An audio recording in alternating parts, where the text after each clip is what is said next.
This program is produced and broadcast with the permission of and authorization from the Plano Independent School District. It is under the direction of and is copywritten by Sports Sounds Radio. Any rebroadcast, retransmission, or use of the audio stream, including any or all other use of the accounts of this broadcast without the direct written consent and permission of Sports Sounds Radio is strictly prohibited. All rights are reserved by Sports Sounds Radio and SportsSoundsRadio.com. This is a Sports Sounds Radio presentation.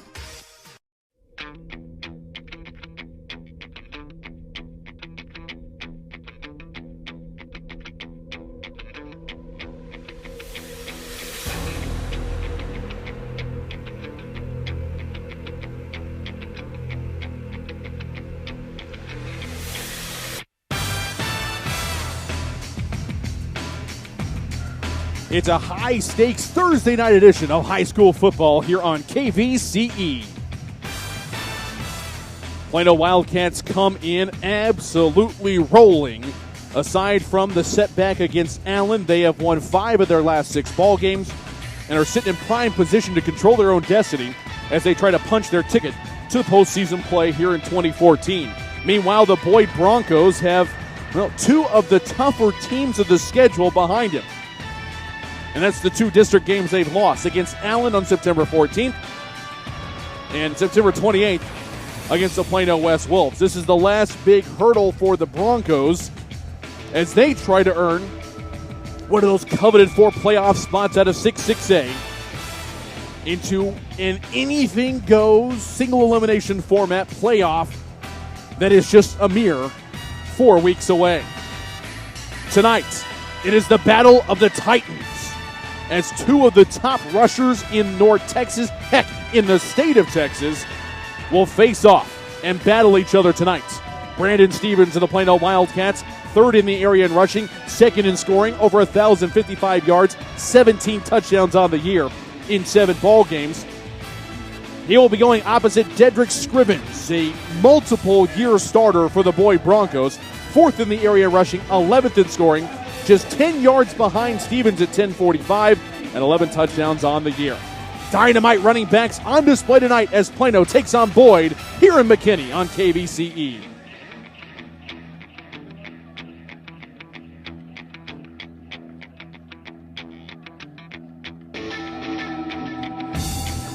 Good evening, ladies and gentlemen, and welcome here to Ron Poe Stadium for the showdown tonight between the Plano Wildcats, coming in with a record of 5-2 overall, 4-1 in 6-6A competition.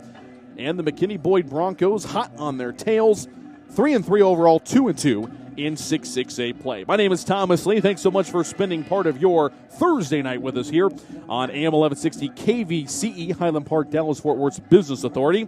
Or you can listen to us online, SportsSoundsRadio.com and Champion Sports Radio. This is going to be a good one no matter where you're listening to us tonight, as these 2 teams come in with a great, rich history of playing some fantastic ball games against each other and some of the most potent rushing attacks in the state.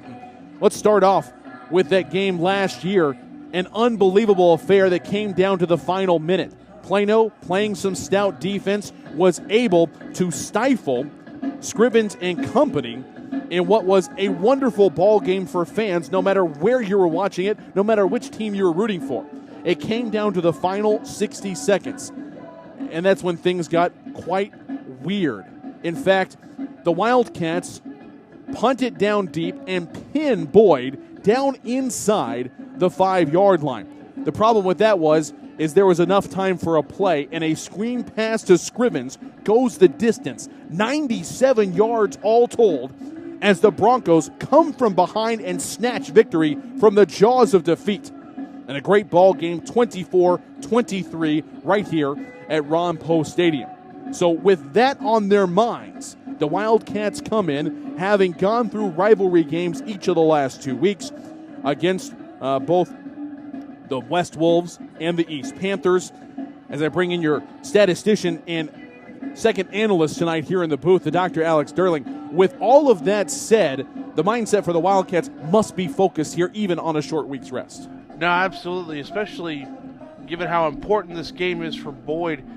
They played out on Plano West.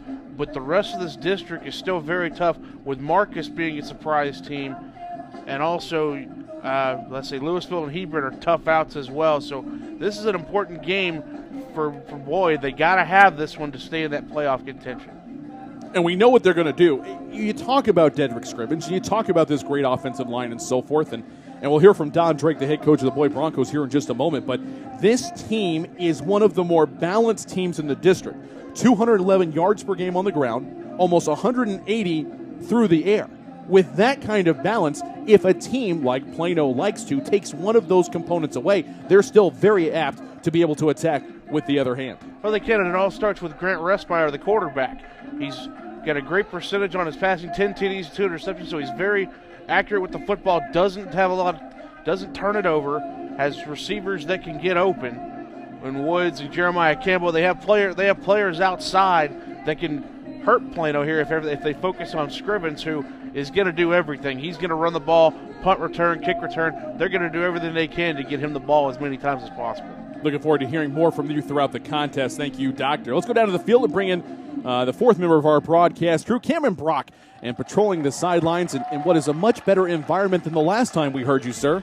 Definitely. I remember after that game, the lightning started and the rain came pouring through with the winds. But tonight, things look great out here, and for the first time in 6 weeks, the Plano Wildcats are away from John Clark Stadium. The last time they did not play at the home of Wildcat football, things did not go their way against John Tyler. However, with a 4-1 district record and a bye week looming, Plano is in good condition for a playoff spot. One thing to note, though, is McKinney Boyd is coming off their bye week, while Plano is playing on 6 days rest. We will see how that factors in. Let's hope that the Plano Wildcats aren't too tired for this game. Thank you, Cameron. We'll check in with you throughout the broadcast as well. You mentioned those John Tyler Lions and, of course, the Allen Eagles, the two teams to defeat Plano this year, both of them in the top 5 of their respective classification in the AP state ranking. Allen, of course, the number 1 team in Class 6A in the state. Not sure if that'll be the same way next week because, of course, tomorrow night, number 3 plays number 4, Carroll hosting Trinity, a game you can listen to on Champion Sports Radio, by the way. That winner might leapfrog both DeSoto and Allen, depending on how the outcome plays out. But I'm remiss. Allen's number 1 in Class 6A, and that is who Plano lost to a few weeks ago, 42-3 at home against the Eagles. John Tyler Lions are 5th in the state in Class 5A, likewise 5-1 with their lone loss coming in a rivalry contest to Tyler Lee. So the Wildcats have the pedigree, they've got the defense, they've got the running game to make 2014 a very, very special year. Coming up on the pregame show, we'll have conversations with both head coaches. My interview with Jayon McCulla is coming up second. Coming up first, my sit-down interview with Don Drake, the head coach of the Boyd Broncos. Plano ISD football is on AM 1160 KVCE and SportsSoundsRadio.com. This broadcast of Plano ISD football is sponsored by the following: Rodenbaugh's Flooring American Appliances on Main Street in downtown Allen, serving the folks of Collin County for more than 50 years. By Buford Roofing and Construction. When you use Buford Roofing and Construction, you can consider yourself protected and customer satisfaction is guaranteed. By the Flat Shell Auto Service and Repair Center on Preston Road and I-635. Plano ISD football is a presentation of KVCE, AM 1160, SportsSoundsRadio.com, and Champion Sports Radio. You're listening to the Rodenbaugh's Flooring American Appliances presentation of Plano Wildcat football. We'll be back to Ron Post Stadium after these messages on KVCE. Rodenbaugh's, located at 102 West Main Street in Allen, has all of your appliance and floor covering needs. Rodenbaugh's offers expert sales and installation on carpet, wood, ceramic, marble, and vinyl flooring. The appliance showroom displays state-of-the-art name-brand home appliances. As always, Rodenbaugh's backs up their knowledgeable sales with factory-trained service technicians.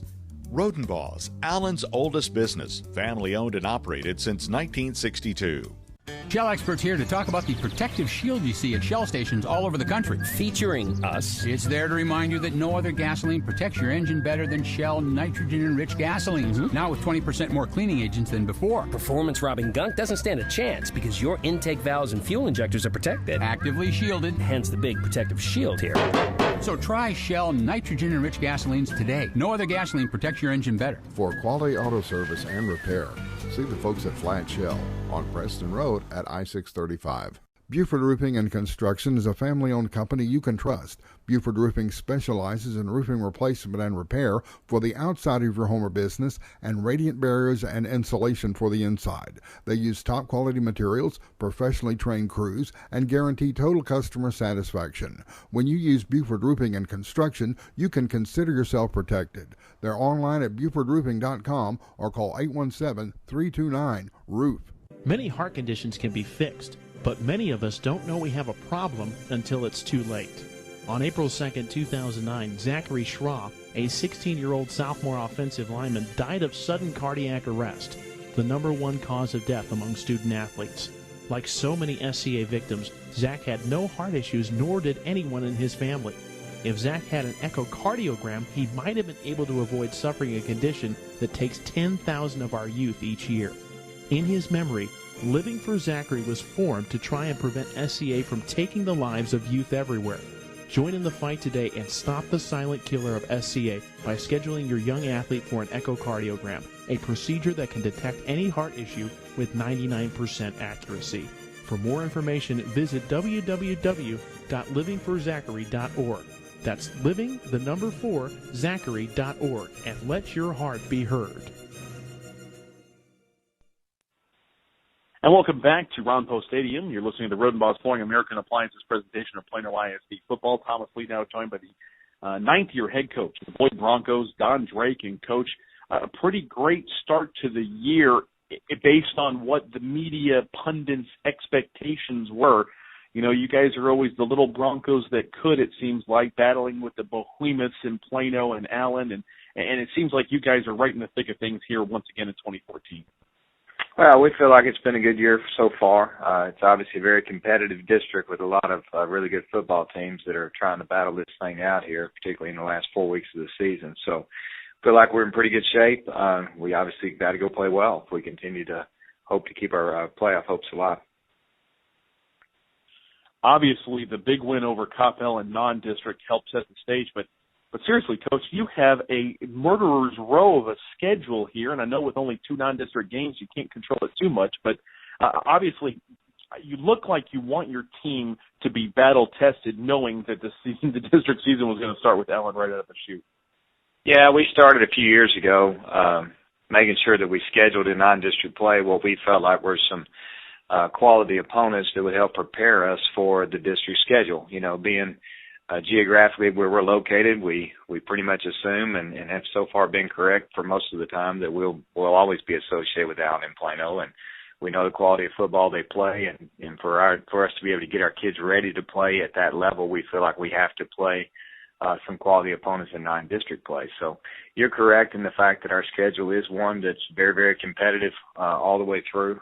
You know, I don't look at it and look at any weeks in particular where I say, you know, boy, if we don't play great, we got a chance to win this week. You know, I mean, we've got to show up and be ready to play each and every week if we hope to be successful in the field. It sure helps to have the talent that you guys always had up there with the Broncos, and this year, no exception. Grant Ressmeyer is in the top 20 in passing in North Texas, and then, of course, Dedrick Scrivens, one of the best running backs in the entire state. As long as you have those two pieces, Coach, you guys will always be competitive, right? Well, we hope so. You know, we feel like we've got some great kids that work real hard and compete at a very high level. And yes, we've been blessed, you know, with some guys that have been able to carry the football for us. You know, as you mentioned with Dedrick, he's done a great job and had a great year last year as a junior and doing very well this year as a senior. You know, Grant's a first-year quarterback for us as a starter on our varsity squad, and I've been very impressed with the job that he's done leading our offense so far. So, you know, we feel great about the kids that we've got in place and the job that they're doing, and obviously it's our goal to keep improving as we work our way through the rest of the season.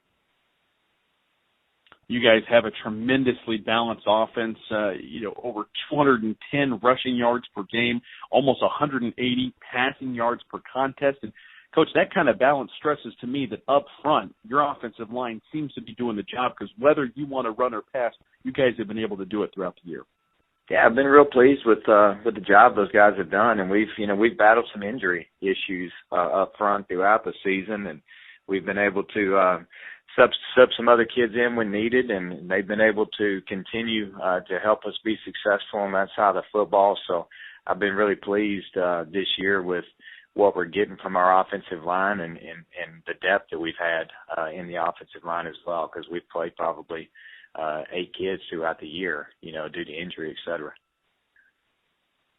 Looking over the course of the season, I mean, tonight is just going to be yet another tremendous running back you guys are going to have to slow down with Coppell. It was Charles West. With Plano West, it was Soso Jamabo, and then tonight Brandon Stevens. You have some experience in this route, and I'm sure all eyes are going to be focused on number 2, whether he's taking the direct snap or he's getting the handoff, right? No, there's no doubt. He's a great football player. We know that from having played him a year ago. Very talented player, is having a great year, and you definitely have to contain number 2 if you expect to win. Coach, very much appreciate the time. Best of luck tonight against Plano. All right, thank you.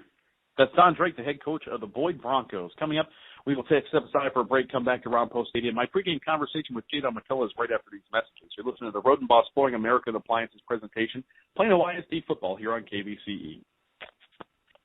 Buford Roofing and Construction is a family-owned company you can trust. Buford Roofing specializes in roofing replacement and repair for the outside of your home or business and radiant barriers and insulation for the inside. They use top-quality materials, professionally trained crews, and guarantee total customer satisfaction. When you use Buford Roofing and Construction, you can consider yourself protected. They're online at BufordRoofing.com or call 817-329-ROOF.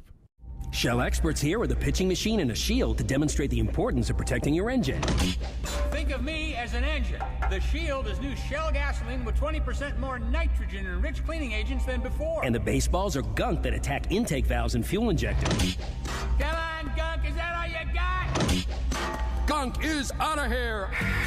New Shell nitrogen-enriched gasolines. No other gasoline protects your engine better. For quality auto service and repair, see the folks at Flat Shell on Preston Road at I-635. Rodenbos, located at 102 West Main Street in Allen, has all of your appliance and floor covering needs.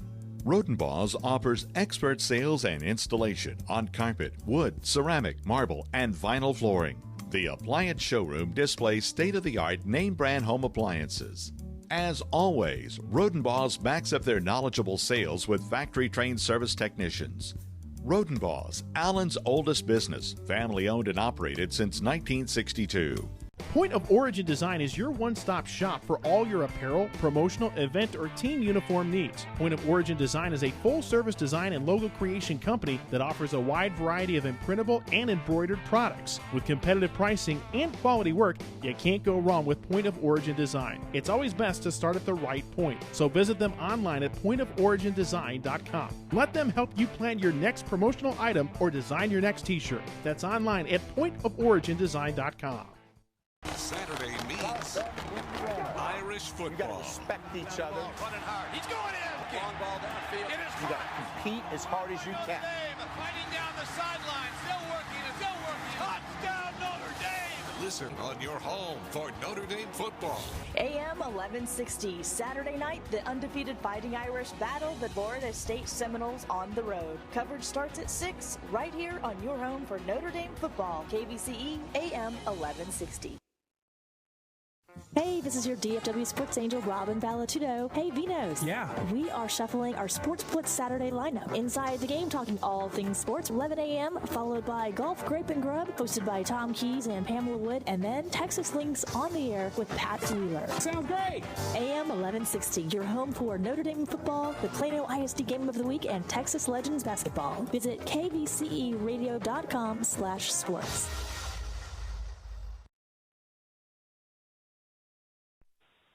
And welcome back to the Rodenbos Flooring American Appliances presentation of Plano Wildcat football. Special Thursday night edition finds us up at Ron Post Stadium tonight as the Plano Wildcats are taking on the McKinney Boyd Broncos. Thomas Lee now joined by the head coach of the Wildcats, Jayon McCulla. And Coach, it's so funny. Going into last week, we were talking about how you guys just really hadn't forced a whole bevy of turnovers, and then here comes a big 5-turnover creating effort against the rival Panthers last week, including 4 interceptions. I know you guys as coaches didn't tell them anything, but the kids really took advantage of their opportunities, didn't they? They really did, and that's something we emphasize. I mean, it's probably what every coach emphasizes: creating turnovers and preventing turnovers. Because usually, if you win the turnover battle, you have a chance to win. But our kids are we're excited about that because our defense it thrives on creating turnovers, and it's something that the kids get really excited about. And it sure helps. Try not to, if you can get the ball back without them having to punt it, you cut down the field position, you create opportunities for the offense and so forth. It's just really special how all of a sudden it kicked into gear for you guys, and a defense that's already been just so tough on everybody throughout the season. Right. It was so important at the beginning of the game. If you'll remember back, East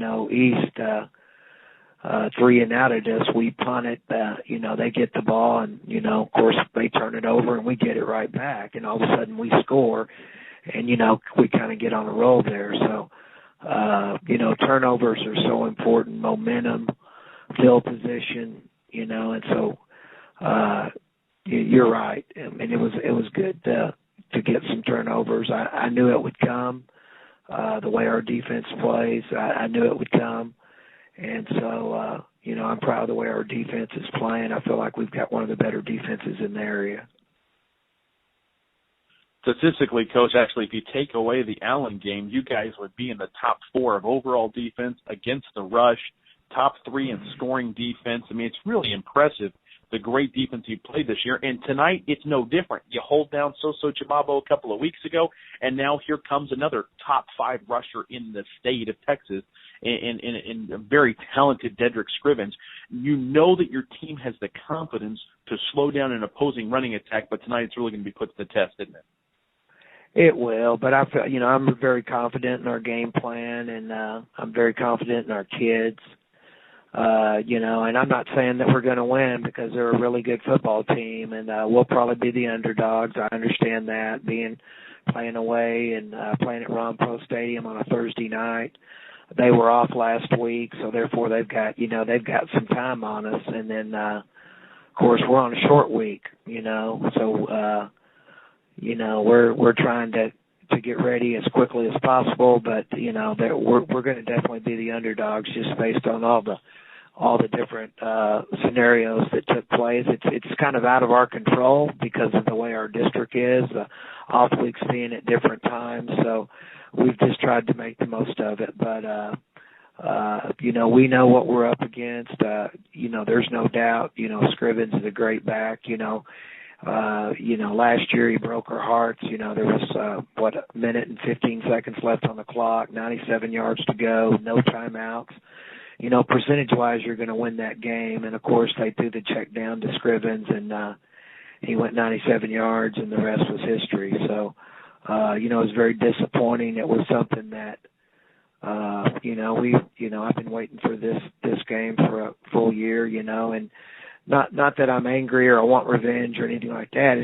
It's when things like that happen, you focus on doing better. And, that I always remind them about that game when I talk about finishing, because the game's not over till the last second ticks off. And, as a coach, everybody thinks the coach is crazy because the coach, is sitting there still all upset and, trying to stay focused and everybody's celebrating. But, if it's a close game, it's not over till the very last second. So, there's no doubt we've got our work cut out for us. But, I'm confident in our kids. I'm confident in our plan. And, like I said, the way our kids are playing hard. And so I'm just hoping we can slow them down. Coach, best of luck tonight to take on the Boyd Broncos. Thank you. That's Jayon McCulla, the head coach of the Plano Wildcats. We'll step aside for a break when we come back. Starting lineups and the opening kickoff tonight, Plano at McKinney. Boyd, it's a key 6-6A showdown, and it's coming your way next right here on KVCE. Shell experts here to talk about the protective shield you see at Shell stations all over the country. Featuring us. It's there to remind you that no other gasoline protects your engine better than Shell nitrogen-enriched gasolines. Mm-hmm. Now with 20% more cleaning agents than before. Performance-robbing gunk doesn't stand a chance because your intake valves and fuel injectors are protected. Actively shielded. Hence the big protective shield here. So try Shell nitrogen-enriched gasolines today. No other gasoline protects your engine better. For quality auto service and repair, see the folks at Flat Shell on Preston Road at I-635. Rodenbaugh's, located at 102 West Main Street in Allen, has all of your appliance and floor covering needs. Rodenbaugh's offers expert sales and installation on carpet, wood, ceramic, marble, and vinyl flooring. The appliance showroom displays state-of-the-art name-brand home appliances. As always, Rodenbaugh's backs up their knowledgeable sales with factory-trained service technicians. Rodenbaugh's, Allen's oldest business, family-owned and operated since 1962. Buford Roofing and Construction is a family-owned company you can trust. Buford Roofing specializes in roofing replacement and repair for the outside of your home or business and radiant barriers and insulation for the inside. They use top-quality materials, professionally trained crews, and guarantee total customer satisfaction. When you use Buford Roofing and Construction, you can consider yourself protected. They're online at BufordRoofing.com or call 817-329-ROOF. Writer Gerald Early said that when they study our civilization 2,000 years from now, there will only be three things that Americans will be known for: the Constitution, baseball, and jazz music. GDYO's Jazz Institute provides young musicians in North Texas the opportunity to learn what it means to be a jazz musician through weekly technique classes and combo rehearsals with professional jazz musicians. From the first note to the final round of applause, GDYO Jazz Institute concerts will amaze and delight both hardcore jazz cats and new fans alike. Learn more about the truly original American art form through the GDYO Jazz Institute. Online at gdyo.org/jazz. Many heart conditions can be fixed, but many of us don't know we have a problem until it's too late. On April 2nd, 2009, Zachary Schroff, a 16-year-old sophomore offensive lineman, died of sudden cardiac arrest, the #1 cause of death among student athletes. Like so many SCA victims, Zach had no heart issues, nor did anyone in his family. If Zach had an echocardiogram, he might have been able to avoid suffering a condition that takes 10,000 of our youth each year. In his memory, Living for Zachary was formed to try and prevent SCA from taking the lives of youth everywhere. Join in the fight today and stop the silent killer of SCA by scheduling your young athlete for an echocardiogram, a procedure that can detect any heart issue with 99% accuracy. For more information, visit www.livingforzachary.org. That's living4zachary.org, and let your heart be heard. Tune in Wednesday evenings at 5 for KVCE's Believers in Business Bar Talk with the local family man and Texas Board Certified Personal Injury Trial Lawyer, Brad Parker, the attorney you hope you never need. This is the hour to get informed and get educated about your legal rights and your 7th Amendment right to a civil justice system when you or a loved one have been seriously injured. That's Bar Talk with Brad Parker. Wednesdays at 5 on KVCE AM 1160 and online at kvceradio.com. Brought to you by the Parker Law Firm. Movie theaters, arcades, and amusement parks are awfully expensive. But where else can you find that safe and memorable fun for your kids? A Texas Legends game. There's a zip line, a bounce house, a mechanical bull, all thanks to Jumper Bee Entertainment. Bring the whole family for a night of fun without emptying your wallet. The Legends still have a few ticket packages left, including specials for your family. So check out TexLegends.com or Texas Legends on Facebook before they're gone. The Texas Legends, where fun happens and basketball too.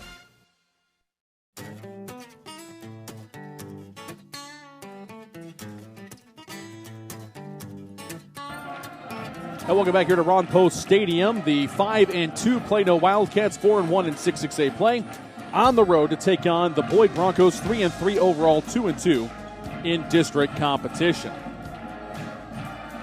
This broadcast is sponsored by the following: Rodenbaugh's Flooring America Appliances on Main Street in downtown Allen, serving the folks of Collin County for more than 50 years.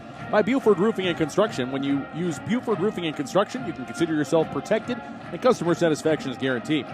And by the Flat Shell Auto Service and Repair Center on Preston Road and I-635. Big ball game tonight as the Broncos are hosting the Wildcats. A win here virtually puts the Wildcats into the playoffs, so that's how big of a ball game it is. They have a chance to punch their ticket to the postseason. Of course, next week is their bye week, following it up 2 weeks from tonight, hosting the Marcus Marauders before closing out the regular season on November 7th at Louisville. So again, it can really ease the Wildcats into preparations for the playoffs without having to worry tooth and nail but it's going to be pretty tough tonight against Boyd. We talked earlier about the 97-yard touchdown pass to Dedrick Scrivens in the final minute last year as Boyd came from behind to win. Step aside for a break. You're listening to the Rodenbaugh's Flooring American Appliances presentation of Plano Wildcat football here on KVCE.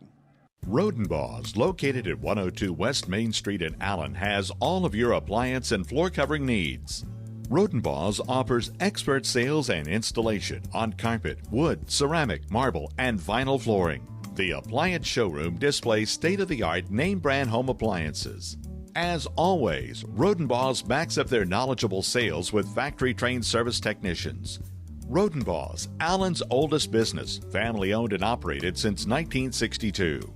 Shell experts here to talk about the protective shield you see at Shell stations all over the country. Featuring us. It's there to remind you that no other gasoline protects your engine better than Shell nitrogen-enriched gasolines. Now with 20% more cleaning agents than before. Performance-robbing gunk doesn't stand a chance because your intake valves and fuel injectors are protected. Actively shielded. Hence the big protective shield here.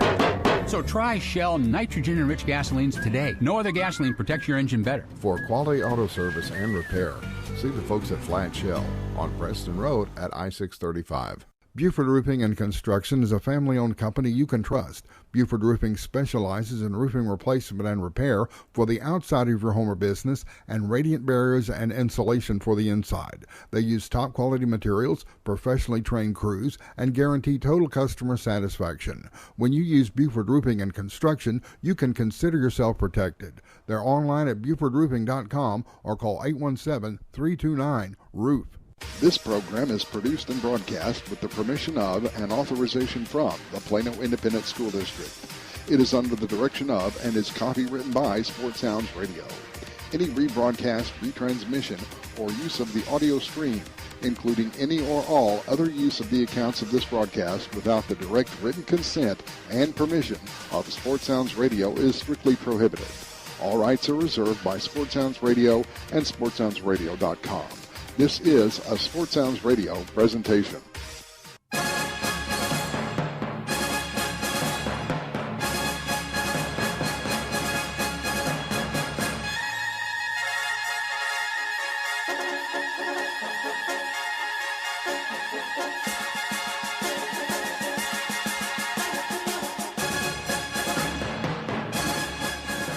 Under one of the most beautiful sunsets we've seen in months, it's time for Week 8 action. The Plano Wildcats 5-2 overall, 4-1 in 6-6A competition, taking on the Boyd Broncos in their palace, Ron Poe Stadium.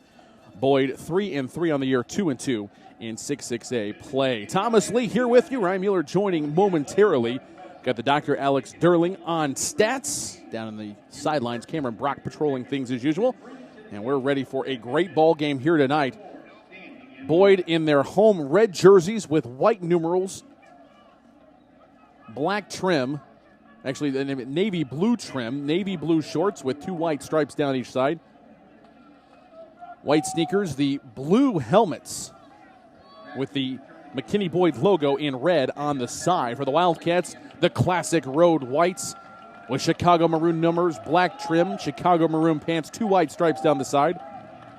White socks, white shoes, and the white war bonnet helmets with the Plano Wildcat paw decals for great plays made throughout the season. And we are underway. Kickoff from left to right. Boyd's going to send it down into the end zone, out from there to the 5 to the 10, angling around the left side, shakes off a tackle to the 20, and is going to be brought down there. Nice return on the play for the Wildcats in the special team game. That's Ja'Cory Sanders, the sophomore, as he is brought down by Ron DeBoo. DeBoo, the junior defensive back, with a short tackle, and the Wildcats will take over 1st and 10 on their own 22-yard line.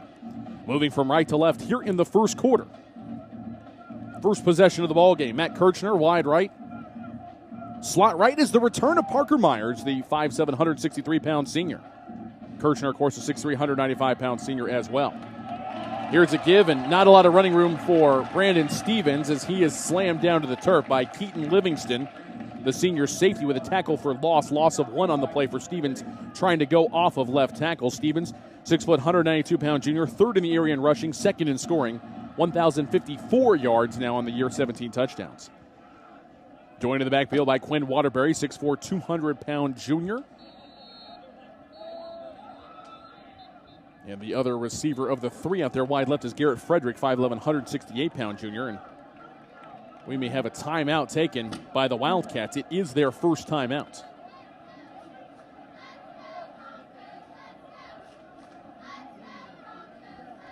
So it'll be second down and 11 after the timeout. Gives me an opportunity to introduce you to the starting lineups.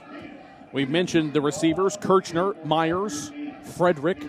The backfield of Waterbury and Stevens. The blocking back will be Tomas Vanegas. Vanegas is a 5'10", 173-pound junior and a great story. Had been moved over more in linebacker last several weeks, in fact, but he filled a key role last week blocking for Stevens and was great at it. Offensive line from left to right, K.D. Smith, the junior left tackle, 6'2", 255 pounds. Austin Pugh, the senior left guard, 5'11", 231. Bo Hott, senior center, 6'3", 282 pounds, committed to Oregon State. Ben White, 6'2", 245 pounds, senior is the right guard. And the right tackle, Isaiah Williams, 6'1", 257 pounds, a junior. Toss back to Stevens to the right side on second down and 11. He's going to knife down, get maybe a yard. And that's about it as this hard-charging Boyd Bronco defense is there. Leading the way, Kyle Seamus, the 6', 250-pound junior, making the stop. And, of course, also starting for the Wildcats on offense, the tight end, Sam Tecklenburg, 6'4", 250-pound senior, 3-year starter, committed to Baylor. Noah Prater, Kyle Seamus, Joshua Stewart, all juniors, the three-man defensive line for the Broncos. Third down and 10 now for the Wildcats. Shotgun snap back to Waterbury. Play fake to Stevens. Steps up in the pocket, fires, and he is hit.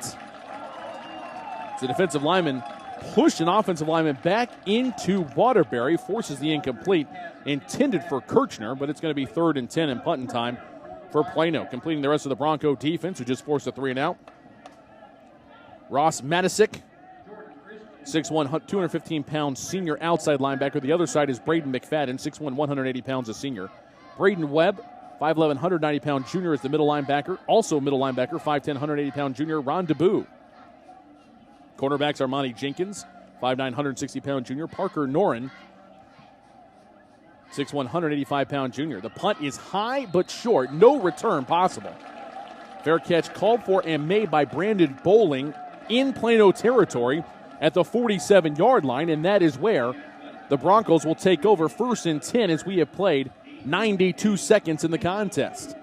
And the Broncos and their potent offense with a short field to start things off. So here comes Grant Ressmeyer and company. Ressmeyer, the 6'3", 190-pound junior quarterback, 21st in North Texas in passing, nearly 1,000 yards on the season, 10 touchdowns, 2 interceptions.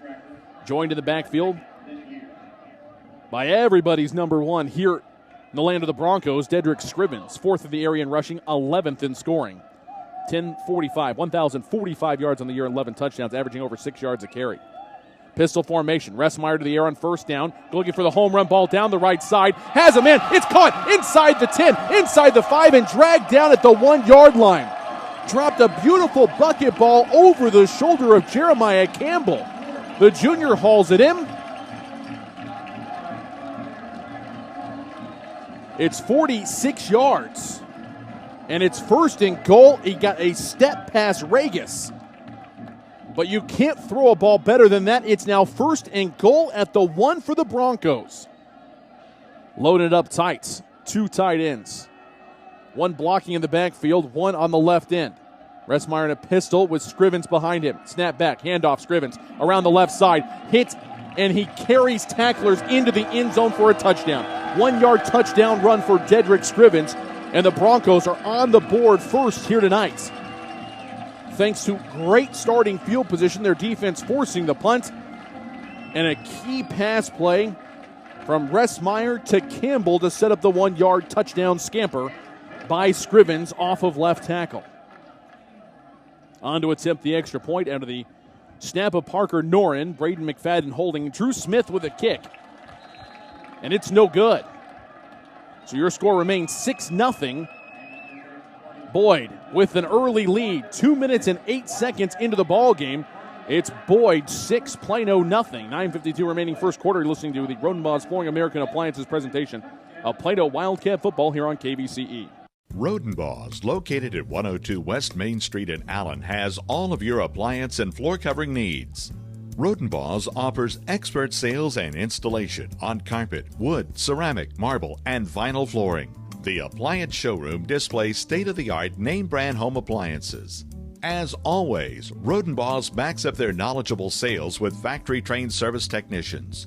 Rodenbaugh's, Allen's oldest business, family-owned and operated since 1962.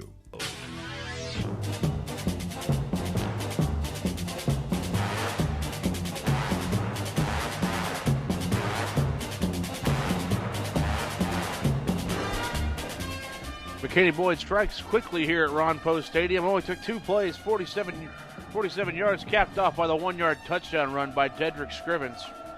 9:52 to go in the first quarter. The Broncos missed the extra point, so it's McKinney Boyd 6, Plano nothing. Scoring drive brought to you by Flat Shell Service Center. Here's a kickoff. It's another deep one down into the end zone and out. It's going to be a touchback. The Wildcats have their second offensive possession of the ball game. Just 2 minutes and 8 seconds into the contest. We go downstairs and check in with Cameron on the sideline.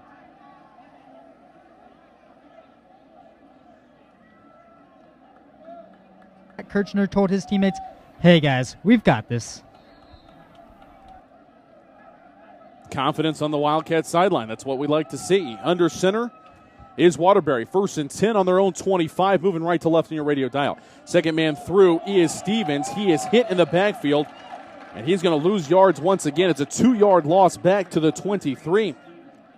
And just nowhere to go for Stevens. Is one of the first times all year we're seeing him having to face contact in the backfield before he can even make a move. Completing the Boyd Bronco defensive look, Boone Tate, the 5'11", 190-pound senior safety, along with Keaton Livingston, 5'11", 180-pound senior. That's the starting 11 for the Broncos. 5 seniors, 6 juniors. This is a young ball club. Almost beating expectations this year are the Broncos, and how well they're contending with such a young club. 2 receivers left, 1 to the right. From the right hash, snap is back, whistles blow. And this may be a delay of game penalty here.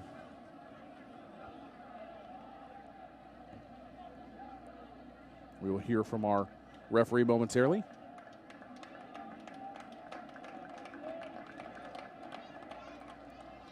Does not appear that his microphone is working, but it is going to be delay of game. And so we talk about this not being the kind of start that Plano wanted. A 3-and-out to begin things, and now a tackle for a loss of 2 yards, a 5-yard penalty on top of that, and it's 2nd down and 17 for Plano on their own 18-yard line. From the right hash, 2 receivers right, 1 to the left. Delay give, and nowhere to go. That's a nice little wraparound handoff to Stevens, but he is tackled at the line of scrimmage. The interior of that defensive line doing a great job. Joshua Stewart in on the stop there. And this is a team that forces quite a few fumbles this year. 10 fumbles, 7 recovered. Contrasting that, the Wildcat defense, only 6 fumbles recovered on the year. So doing even better than the vaunted Plano defense. 3rd down and 17 from the right hash. Waterbury under center. Play action fake. Back to pass, steps in the pocket, throws a bucket ball left side. There's contact and there's a flag intended for Kirchmeyer. Armani Jenkins bit on the double move.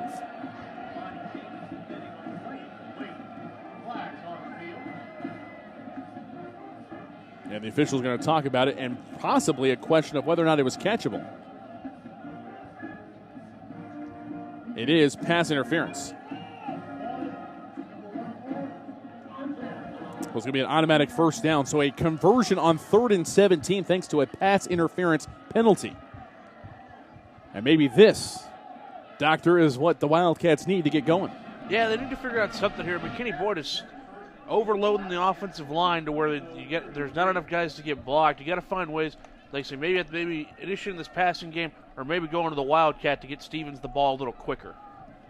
On cue, here's the Wildcats in the Wildcat. Stevens in a shotgun set. Takes a direct snap, running off of right guard, cuts back to the left side. He's going to pick up a yard, maybe 2. Before he is brought down. Flag flying in late on the play. as the tackle is made by Noah Prater.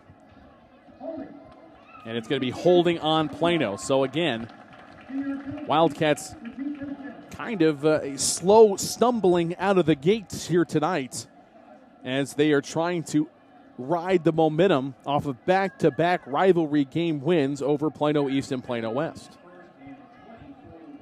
So now first down and 20. Plano on their own 23-yard line, moving from right to left, or trying to, I should say, here in the first quarter. Matt Kirchner wide left. Garrett Frederick slot left. That's the wide side of the field. Stevens in. Shotgun set. Zone read play. Hands it off to Tate, and Tate is drilled. This is going to be a loss of 3. It's almost like the Broncos know the play. Braden McFadden with a tackle for loss there. A couple other Bronco defenders in on the stop, too. And this is just not the Wildcat team we have seen at least the last 3 weeks, and 5 out of the last 6 with the way and the confidence they've played and the way that their offensive line have been blowing people off the ball. This is a Boyd Bronco defense that it's not bad by any stretch of the imagination. 34th in points allowed, 28th in overall defense, and 26th against the run in North Texas. But Plano West hung 62 on them 3 weeks ago. And we've got another flag here on the Wildcats. No, I'm sorry. A timeout is taken. We'll take it with them. 7:13 left to go first quarter. Boyd with a 6-0 lead on Plano. The Wildcats facing 2nd and 23 when we come back to Ron Post Stadium after these messages. You're listening to the Rodenbos Flooring American Appliances presentation of Plano Wildcat football here on KVCE.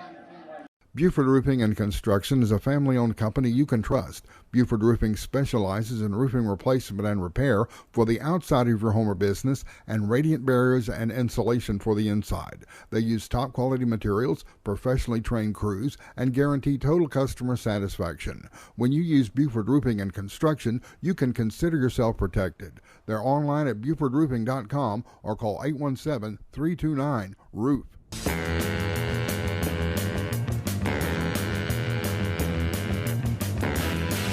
Wildcats have used 2 timeouts in the first 5 minutes of the ball game.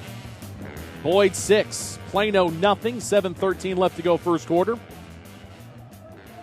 And here comes Plano.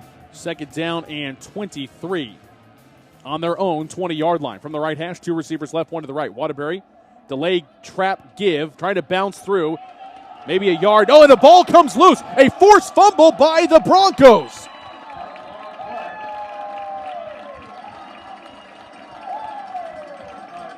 And McKinney Boyd has recovered. Joshua Stewart pouncing on top of the ball after the forced fumble, and things going from bad to worse for Plano. Yeah, definitely not the way they want things. Stevens, even before the fumble, was going to get no yards on the carry to begin with. But Boyd's flying to the ball almost like what we would expect from Plano's defense here. Things are getting flipped up on the opposite side for the Wildcats. Not the start that Coach McCulla wanted at all. Bronco offense back on the field, the second time they've started drives tonight in Plano territory. Handoff, Scrivens trying to find some running room off of right guard. Forward, the ball pops loose. Oh, and the Wildcats have gotten it back. Plano defense roaring, and the sudden change opportunity forcing the fumble from Dedrick Scrivens. And Plano has recovered, dodging a bullet.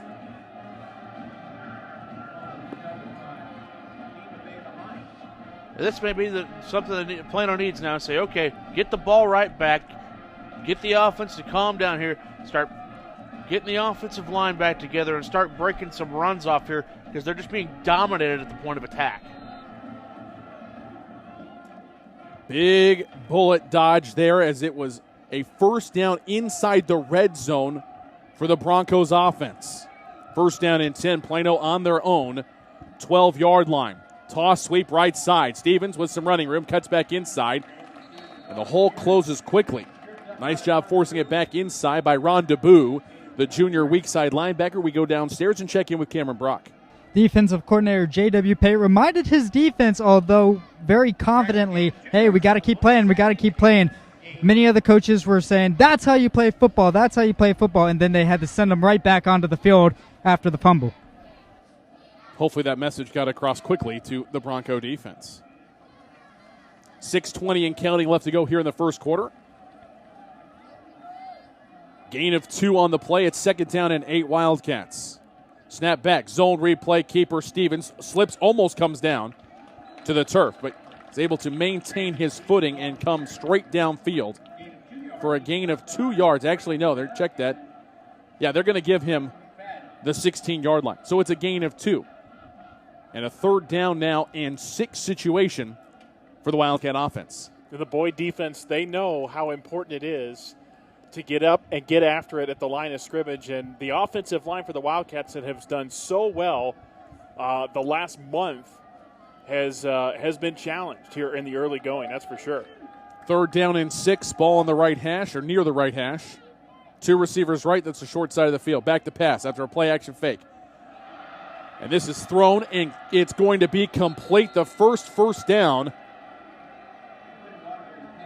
for the Wildcats as the pass is hauled in by Kirchmeier at the 27-yard line. Big play there on 3rd and 6. It's an 11-yard pass to Kirchmeier. The first down of the ball game for the Wildcats, brought to you by Rodenbaugh's Flooring American Appliances.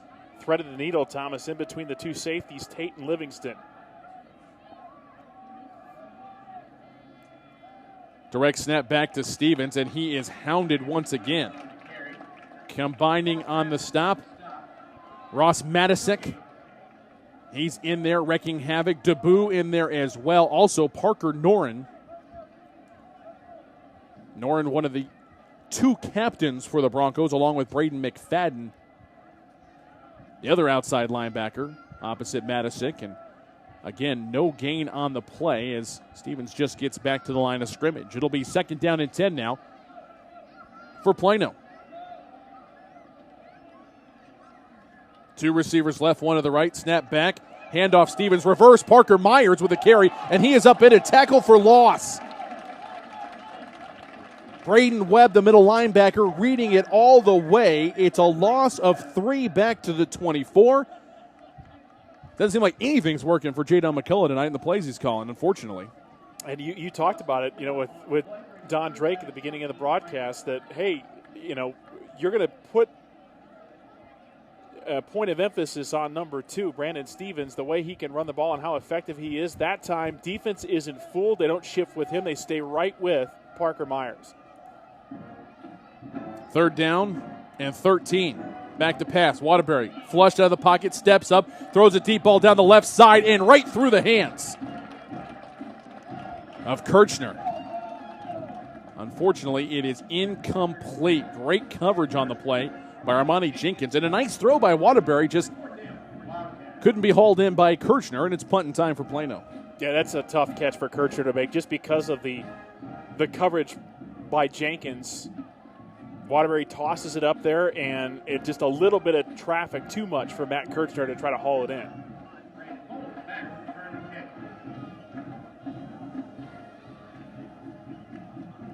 Here's a punt into the twilight sky. It's going to bounce down, take a great Boyd bounce all the way back near the 40-yard line in Plano territory. My goodness, just a 16-yard punt, nothing on the net. And 3 drives starting tonight for Boyd, all 3 of them starting in Plano territory. But the Boyd Broncos only lead at 6-0 with 3:25 left to go here in the first quarter. I think a big key for Plano tonight, and it's kind of already happened, is don't give up the big play. Had the long pass to set up the touchdown. For the Wildcats, they remember what happened last year.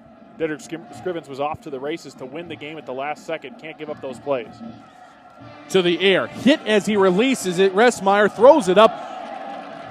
And what an effort trying to come back for that football by Jeremiah Campbell. He came back and went through the defensive back, Aaron Regas, and I think they're going to call Regas for pass interference.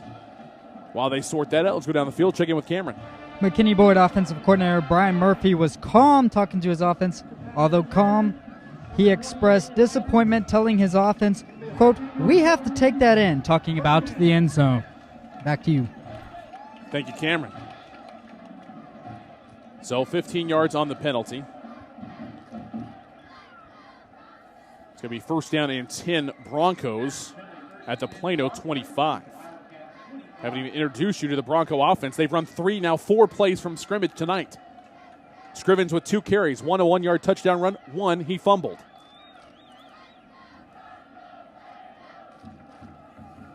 Scrivens in the slot, first down and 10. They're going to pass it right side, tipped and almost caught by Scrivens. Almost gave a chance for TJ Lee to come away with a pick. Of course, Wildcats with only 1 interception on the year entering last week's game against Plano East, had 4 pickoffs against Panther quarterbacks. Cassidy Woods, sophomore receiver out there along with Brandon Bowling. He's a sensational junior. Jeremiah Campbell has been a target of a couple of Restmeyer passes. He's a junior. And Jacob Cantrell, the tight end, is a senior. Offensive line from left to right after this 2nd and 10 play. From the Wildcat 25, 2nd down and 10. Handoff, Dedrick Scrivens dancing through. Ball pops loose again. Flag comes flying as well, and this time the Broncos are able to get back on top of it. It's a tight end, Jacob Cantrell, recovering it. Very unscrivens-like first quarter here with 3 carries, 2 fumbles, 1 of them he lost. And they're going to pick up the flag. So it's going to go down as an 8-yard gain on the play instead of 2nd and 2. Offensive line from left to right. Patrick Quintana is the sophomore left tackle. Carlos Alvarez, the junior left guard. Junior center, Matt Morse. Emery Gulick is the sophomore right guard, and Tyrese Robinson, the sophomore right tackle. Handoff on 2nd and 2, straight downfield, and Scrivens fights forward and gets right at the 15-yard line. That's the line to gain. Pusateri and Conley McCabe both in on the stop. And they're going to say, actually, no first down indication. It's going to be literally an inch or 2 shy, Mr. Mueller. And again, this all spawns from what Scrivens is able to do on first down. He got the huge chunk of yardage, and he's no stranger to doing that, and that's worked well tonight so far for the Boyd Broncos. Now they're in a manageable situation. 3rd down and 2 inches. Pistol formation. Scrivens a deep back. He's going to get the handoff right into the line, forces his way forward, and the momentum carries him for the first down. Nice tackle on the play by Tucker Palacia, but the junior can't stop Scrivens, the senior, from picking up the first down. Needed 2 inches, picked up 2 yards, and it's a 1st and 10 situation for the Broncos. Such a leader for this team. Called upon to get the yards, and as fast as he is, he's also a power back, and he's able to bowl his way through defenders. 1st down and 10, tight situation. Going option left, and Restmeyer is hit and is going to be dropped. Pusateri is there. Jason Lee in on the stop as well. Connor Welch, all converging on Restmeyer. It's going to be gain of maybe a yard on the play. Yeah, give him 1 yard to the 12. It'll be 2nd and 9. Mentioned Brandon Stevens. He's a focal point for the Boyd defense. For the Wildcats, you know, Scrivens is on the map as well, but that time they were not fooled. Scrivens dressed out to the left, and Grant Restmeyer kept it. Plano's defense did a nice job to stay at home and get after the quarterback. We have a timeout, an official stoppage of play. And before the trainers can get out there, Sam Tecklenburg starts walking off the field, so hopefully he's okay. He's a big part of both offense, defense, special teams, heck, everything the Wildcats do. One of the rare situations that Big Tech's not going to be on the field. Empty set for Restmeyer on 2nd down and 9 at the Wildcat 12. Sprints out to the left, is going to be hit, throws back to the right. The ball is hanging up in the air. Oh, and it's caught for a touchdown. Jeremiah Campbell just went over the back of Regis. Regis went straight to the officials saying that he was interfered with by the offensive player, but no flag from the officials as the 12-yard touchdown pass from Restmeyer to Campbell is completed. Just the 2nd touchdown of the year for Jeremiah Campbell. And the Broncos go up by 2 scores here late in the first quarter. Restmeyer took a risk, and it paid off because he got hit hard and then threw that ball up for grabs. Nice job by Cantrell to get up over the top, over the coverage, and make the catch. And Boyd's making a statement here in the first quarter, that's for sure. PAT up and good. Smith now 1 of 2 in point after tries tonight. The Broncos have a 13-0 lead. 1:11 left to go first quarter. Broncos with the lead. Plano will try to answer right after these messages. You're listening to the Rodenbaugh Flooring American Appliances presentation of Wildcat football here on KVCE. Shell experts here with a pitching machine and a shield to demonstrate the importance of protecting your engine. Think of me as an engine. The Shield is new Shell gasoline with 20% more nitrogen and rich cleaning agents than before. And the baseballs are gunk that attack intake valves and fuel injectors. Come on, gunk, is that all you got? Gunk is out of here. New Shell nitrogen-enriched gasolines. No other gasoline protects your engine better. For quality auto service and repair, see the folks at Flat Shell on Preston Road at I-635.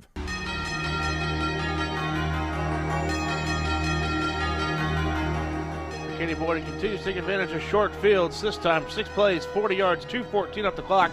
12-yard touchdown pass from quarterback Grant Ressmeyer to Jeremiah Campbell. 1:11 to go here in the first quarter. McKinney Boyd 13, Plano nothing. Scoring drive brought to you by Flat Shell Service Center. When you're the Plano Wildcats, each week you know you have a target on your back, and this week no different. This is a huge win if the Broncos can pull it off. Kickoff goes all the way down into the end zone, back corner of the end zone, in fact. And a knee will be taken there, and the Plano offense will come back out. Haven't done much tonight offensively. Doc, I don't even think you need to take off your toes to figure out how many yards Plano has on the evening. Take off your shoes to count your toes, I should say. We're looking at 7 total yards right now of offense for Plano. Fingers enough for the counting purposes for right now. Not what Jayon McCulla, Joey Stone, and the offensive staff of the Wildcats wanted to see after such dominating performances the last couple of weeks. 2 receivers left, 1 to the right. Stevens with a direct snap, handoff.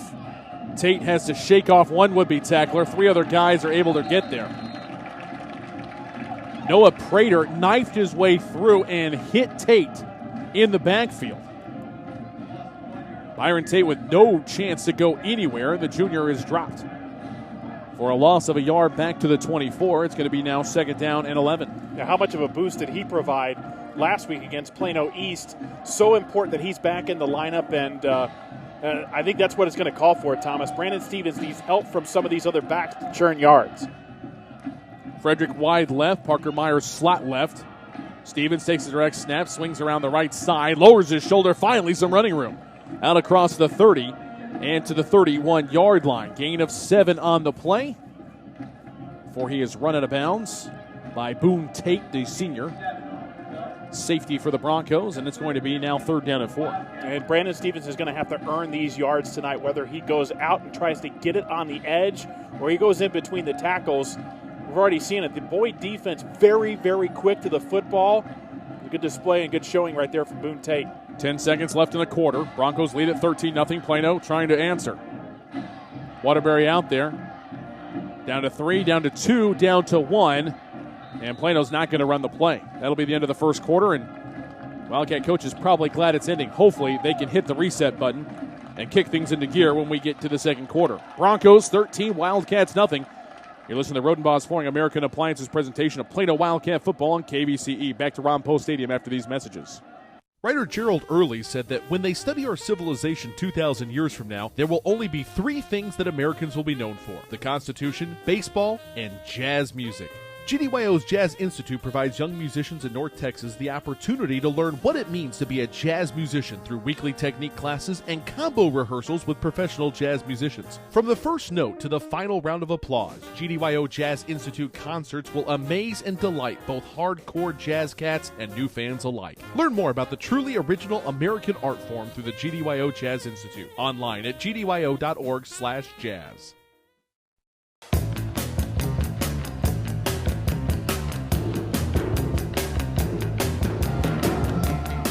First quarter belonging solely to the Boyd Broncos. McKinney Boyd 13, Plano nothing as we begin the second quarter of play.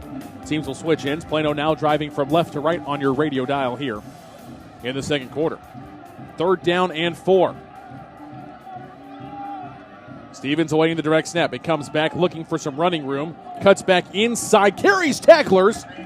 Needed 4. It's exactly what he got. Needed the 35, and he lands right on it. Had to make 3 guys miss or shuck off tackles to get there. No, I'm sorry. They're not getting hold of the phone. The official who spotted the ball picked it up and moved backwards and then set it back down. That's a big reason why Coach McCulla is halfway out of the field right now. He wants a better spot because I think you're right. Where the knee was down for Stevens, that ball was right in line, I should say, with the first down marker. It is literally an inch, maybe 2 inches. I don't know. Somebody with a much better view is our own Cameron Brock down on the sidelines. Cameron, how close is this ball to hitting and touching that 35-yard line?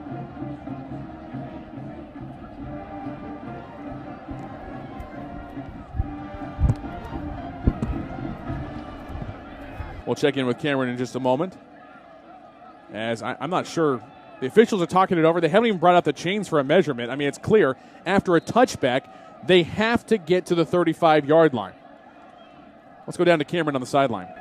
The ball is indeed, the nose of the ball is touching the 35-yard line. But it, according to where the first down marker is, it is still behind it. First down marker just over the 35-yard line.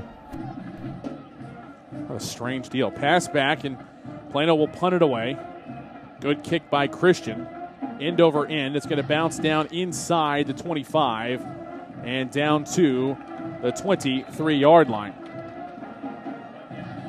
Venegas is there to stop it after a 43-yard punt. Nothing on the return. And for the first time tonight, the Broncos have to start in their own territory to begin a drive. Yeah, that is helpful for Plano, but at the same time, you know, things are clicking for the Boyd Broncos, so you know that Don Drake's having a conversation with his boys saying, hey, we have the 13-0 lead at this point, but it's the Plano Wildcats. This is an important game for us. We got to not take our foot off the gas pedal, and I think you'll see that here. A couple of handoffs to Scrivens to set the tone. First down and 10, Broncos on their own. 22-yard line is where the punt finally ended. Snap back, Ressmeyer standing tall in the pocket. Now throws another deep pass down the right side. Coming back for it, making the catch. Flag comes in as well, as Regis is jockeying with Jeremiah Campbell. And maybe he did not hang on. Maybe he did not make the catch as everybody's walking away from the spot. And the officials with no indication whatsoever of any kind as they're talking things over.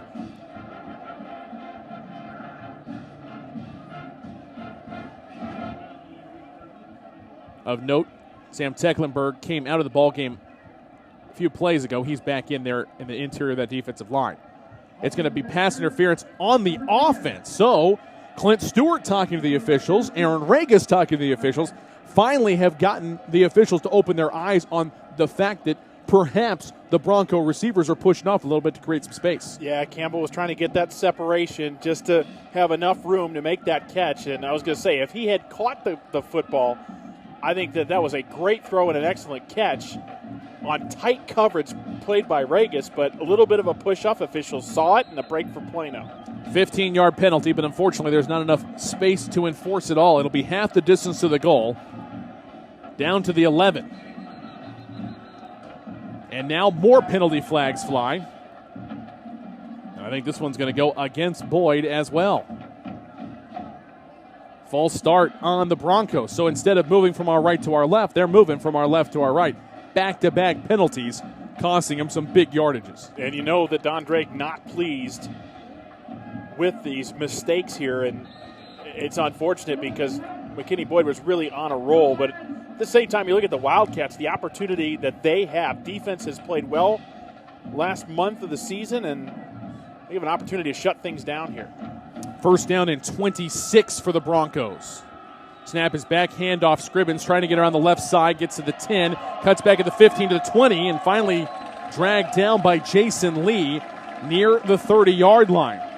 So on first and 26, just go with a simple handoff around left tackle, and it goes for 23 yards. It'll set up second down and 3. Unbelievable run by Scrivens. He changes direction and almost fools Jason Lee. That's a big-time tackle by the Wildcat linebacker to wrap up. Otherwise, that's a touchdown.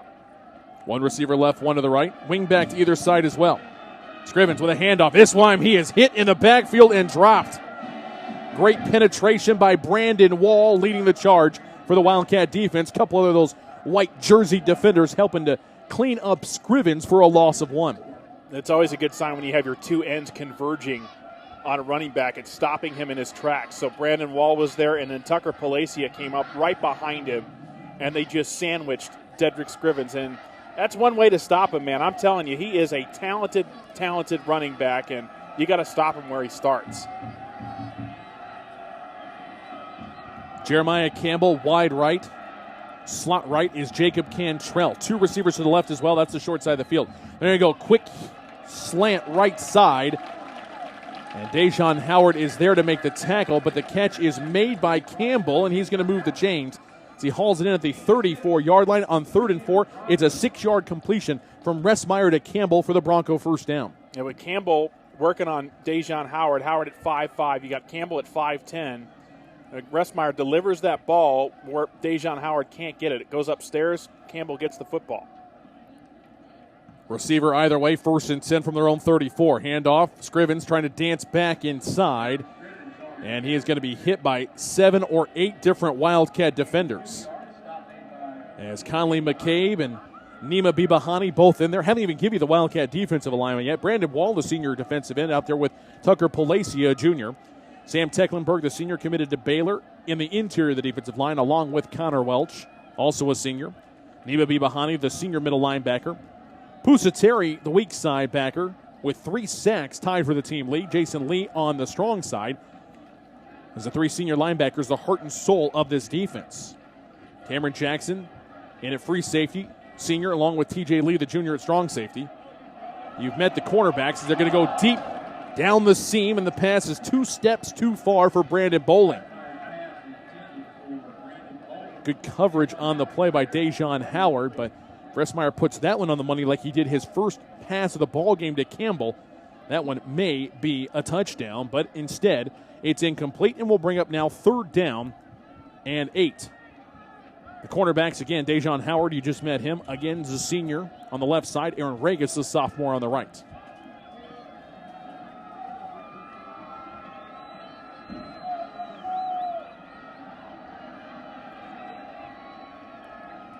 Third down and 8. Blitzing around the corner. Pass is a lateral. It's behind Scrivens, and it's going to go out of bounds inside the 25 at the 24-yard line. Bibahani hustling hard, but a great break around the edge. As the pressure came from Colton Pusateri, Ressmeyer tries to fling it out, but nowhere near Scrivens, and it goes out of bounds. It's going to be a loss of 13 on the play. It's like disaster turned into an even bigger disaster with that throw in the lateral that got behind Dedrick Scrivens. But I think you're right. That all stems Pusateri flying around the side and nearly popping Grant Ressmeyer. Nearly brought him to the turf with a sack, but Broncos get out of trouble there. End over end punt, not the best effort, but a great roll down and then touched by Lee. TJ Lee is able to get back on top of it in between the 40 and the 41-yard line. It took a weird bounce, and he reached up instinctively to try to bat it out of bounds. And there was a chance that the ball was going to be recovered by Parker Noren, the junior deep snapper. But instead, TJ Lee is able to get back on top of it. After a 36-yard punt, nothing on the return. It'll be Wildcat ball at their own 41-yard line. 8:16 left to go here in the first half. The Broncos leading the Wildcats 13-0. Snap back, and I think perhaps a little delay on the snap from Bo Hott, as there was a lot of movement all over both sides of the line before the ball got back into the hands of Waterbury, and it's going to be a false start on Plano. This is something that has stung the Wildcat offensive line throughout this season, and that's just unfortunate. You get the big stop. Broncos started to pick up some momentum, then the Wildcats slammed the door shut on defense, get the punt, and then very first play from scrimmage, you push Brandon Stevens and the boys back. Not a good start. One receiver left, one to the right. Under center is Waterbury. Offset I form. Excuse me, that is not Waterbury, as they go with the pitch to Parker Myers, who tries to turn the corner. He's going to get 3 of those yards back, as the official again marks him shy of where I saw him come down. Myers was the deep back running the option with Stevens, and a pickup of 3 on 1st and 15 turns into 2nd and 12. They're just trying to pick up those 5 yards, and that's one way to do it. With Stevens taking the direct snap, he comes out of the box quicker, and then the little flip toss. Parker Myers, you get a whole lot of credit for how much speed he has. Even though he picked up 3 yards, he's fully capable of going the distance. 3 receivers, 2 to the right, 1 to the left. Waterbury back in, play fakes to Stevens, steps up in the pocket and throws deep down the right side, looking for the corner pattern and looking for Matt Kirchner. Instead, it's going to be incomplete. Maybe a step or 2 too much on that throw from Waterbury. Good coverage by Boone Tate, the senior safety. It's going to set up now 3rd down and 12 for Plano on their own 39-yard line. Still like the balance, and you can do that, obviously, with picking up the 3 yards, getting it back to 2nd and 12. And so I like the way for both teams are treating it. Very balanced attack tonight offensively as you see Waterbury take a shot. Kirchner wide right, Frederick slot right. Play action fake, Waterbury on 3rd and 12. Tries to throw to the out on the right side, intended for Tecklenburg. And a big hit made there by Keaton Livingston, the senior safety. If it had been caught, still would have been short of the 1st down, and Wildcats now about to punt it away with just 2 first downs in the first 17 minutes of play here tonight at Ron Poe Stadium. That's a tough pass for Waterbury to make because, Tecklenburg was surrounded by Livingston and one of the linebackers for the Boyd Broncos, and there's nowhere to put that football. You're thinking maybe Tecklenburg can muscle his way out and catch the football, but that was tough. Good pass back to Christian. Jordan gets his right foot into it. High kick, fair catch called for and made at the 29-yard line. It's a 32-yard punt. No return for Brandon Bowling, and Broncos will take back over. Still leading at 13-0 over Plano with 7:15 left to go here in the first half. We go down to the field to check in with Cameron Brock. Although a big stop for the Plano defense last time out, defensive coordinator Clint Stewart was unhappy about a wide-open receiver who was overthrown. He knows the defense dodged a bullet on that play. That's a great point by Cameron because I talked about giving up the big play. That's one thing the Wildcats don't want to do, give up that deep ball, and the quarterback for the Broncos has a great arm. Inside give, a yard, maybe 2, and that's it for Scrivens as Pusateri and Tecklenburg and company are there to slam the door shut. Just a 2-yard gain for the senior running back for the Broncos. It's a collective effort, I tell you. As much as this Bronco offensive line has been hurt this year, they do a nice job creating space for Dedrick Scrivens, but Wildcat defense gets across the line and make a stop. Wing back to either side, play action fake. Ressmeyer to the air again, deep pass down the left side, and it's up for grabs and knocked away by Dejon Howard. That is a great job of jockeying for position with the receiver. Both Bowling and Howard going for the ball, and Dejon using that left hand to flick it away at the very last second. Yeah, I know there was a little bit of contact, and Bowling was upset, but it was Dejon Howard's momentum that carried him forward, and it was Bowling who turned back to make the catch. So that's a tough call for the officials to make. I think it's the right one, but just can't get over the arm of this first-year starter in Ressmeyer. 3rd down and 8, and now whistles will blow and stop this thing as the ball was placed incorrectly by about half the length of the football. Probably more important on 3rd and 2 than it is on 3rd and 8, but either way, I like the officials trying to get it right there. 2 receivers left, 2 to the right. Ressmeyer in a shotgun set. Scrivens slot right in this formation. 3rd and 8 on their own 31. Broncos back to pass. Here comes the blitz. Steps up. Ressmeyer is hit and dropped. Great move. Flying around the blocker and getting in there. Ja'Cory Sanders hitting Ressmeyer and sacking him for a loss of 2. And Sanders a little slow getting up. I think he's going to be okay, though. Yeah, he's back and staying in there as the punt block unit is out there. But a great job by the Wildcat defense forcing the stop. Really stepped up that time. And I think it's Clint Stewart blitzing on 3rd down to confuse the junior quarterback for the Boyd Broncos, and it just paid off back-to-back drives. Punt is very high. It's going to bounce and take another Boyd bounce. Every punt off the foot of Drew Smith has taken a great bounce. This one covers an extra 8 or 10 yards, I think, before it is blown down at the 43-yard line. Still good starting field position as the punt travels just 29 yards for Drew Smith. The Wildcats will take over, 5:47 left to go first half. Broncos leading it, though, 13-0. Plano looking to cut into this deficit on this drive.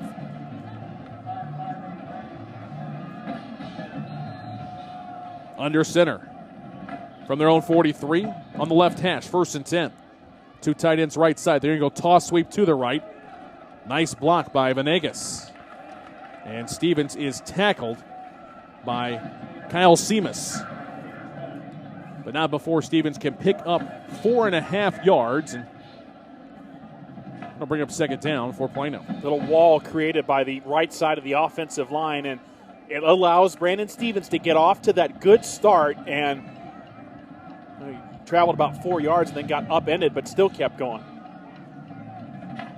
Kirshner, Tecklenburg, tight ends on the left side, ball near the right hash, 2nd down and 6.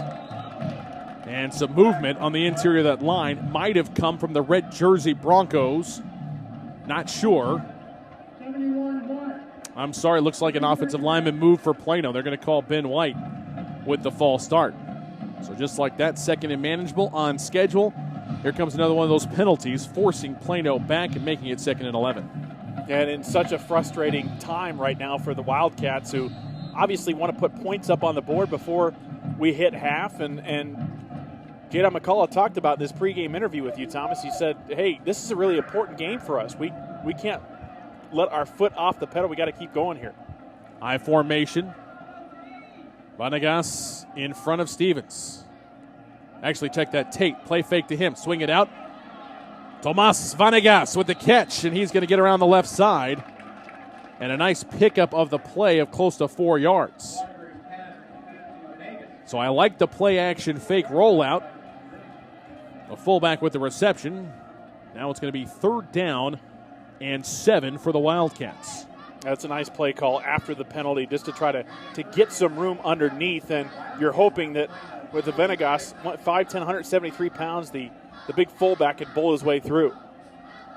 3rd down and 7 from their own 46. Wildcats on the left hash. Play action fake. Waterbury rolls to the right.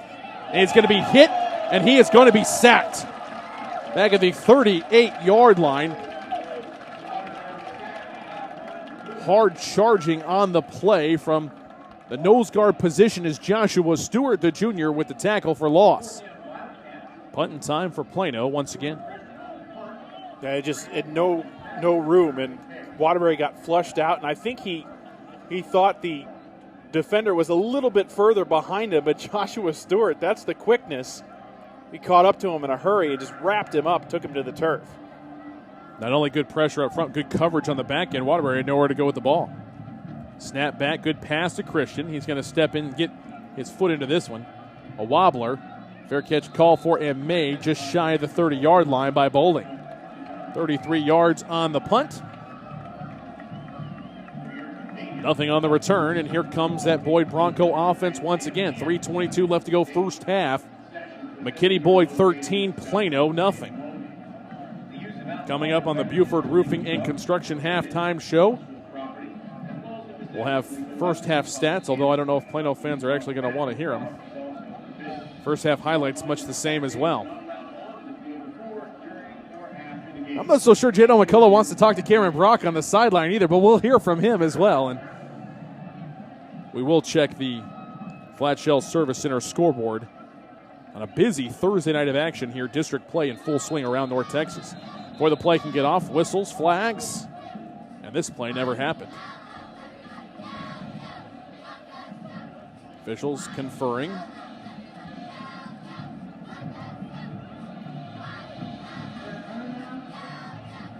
And it's going to be a timeout. So before the false start could occur, timeout Broncos will take it with them. 3:20 left to go here, first half. Broncos 13, Wildcats nothing. It was the Plano Wildcat football presented by Rodenboss Flooring American Appliances right here on KVCE. Point of Origin Design is your one-stop shop for all your apparel, promotional, event, or team uniform needs. Point of Origin Design is a full-service design and logo creation company that offers a wide variety of imprintable and embroidered products. With competitive pricing and quality work, you can't go wrong with Point of Origin Design. It's always best to start at the right point, so visit them online at pointoforigindesign.com. Let them help you plan your next promotional item or design your next t-shirt. That's online at pointoforigindesign.com.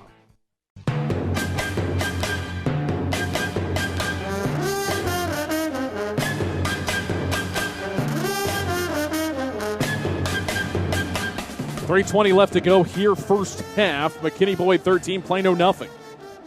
Broncos have it 1st and 10 on their own 29-yard line. One receiver left, two to the right. Ressmeyer in a pistol set. Scrivens behind him. Hard count, movement on the line. Ball squeaks through, and Scrivens picks it up. And he's down right there as he slides down to the turf. Excellent pursuit for the Wildcats. There is Ja'Cory Sanders is going to be credited with the tackle for loss. And we bring in Alex Sterling. This has not been a great offensive display of football tonight for the Wildcats. It really hasn't, Thomas. So there's 6 drives: punt, fumble, punt, punt, punt, punt. No plays over 6, no more than 6 plays on any drive. Ouch. 2-by-2 spread for the Broncos. Snap back, pass right side, looking for a tunnel screen. Great job beating inside the block of the wide receiver is one of the linebackers, Brandon Wall, who rotates between the defensive end and linebacker position for Plano. He is able to make the tackle. Still going to be a gain of close to 8 on the play. And it's 3rd down and 6 now for McKinney Boyd. Same 4 wide receiver spread set, 2 to the left, 2 to the right from the right hash. Ressmeyer with a man blocking for him in the background, and now another timeout taken by the Broncos. 2:05 left to go here in the second quarter. 13-0, Broncos with the lead. They'll be facing 3rd and 6 when we come back to Ron Post Stadium after these messages on the Road Boss Flooring American Appliances presentation of Plano Wildcat football on KBCE.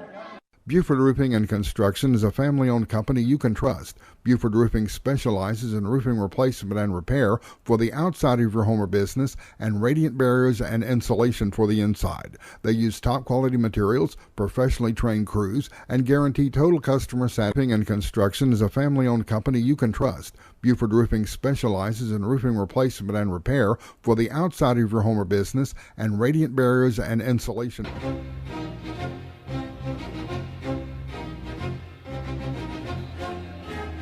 .205 left to go here in the first half. McKinney Boyd, 13, Plano, nothing. Thomas Lee, Ryan Bueller, Alex Sterling, Cameron Prock, all on hand tonight. Thursday Night Football here on KVCE. That's AM 1160, KVCE, Highland Park, Dallas-Fort Worth Business Authority. 3rd down and 6 for the Broncos. Snap back, Ressmeyer rolls the pocket out, pass is thrown, it is caught right at the 43-yard line. That's great coverage by TJ Lee, but better throw and pass from Ressmeyer to Bowling, and it's a first down for the Broncos. That has happened quite often tonight where cornerbacks for Plano are playing great. They're step for step with receivers. It just, you tip your cap and say, hey, that's a great throw by Ressmeyer, and a nice job of him keeping it away from the defender so that Bowling can make the catch. Campbell wide right. Woods wide left. Lots of movement on the interior of the line and a big old hit. Let's see if Tecklenburg was drawn off sides or if he just launched a little early. So our referee talks to the line judge. It's going to be offside.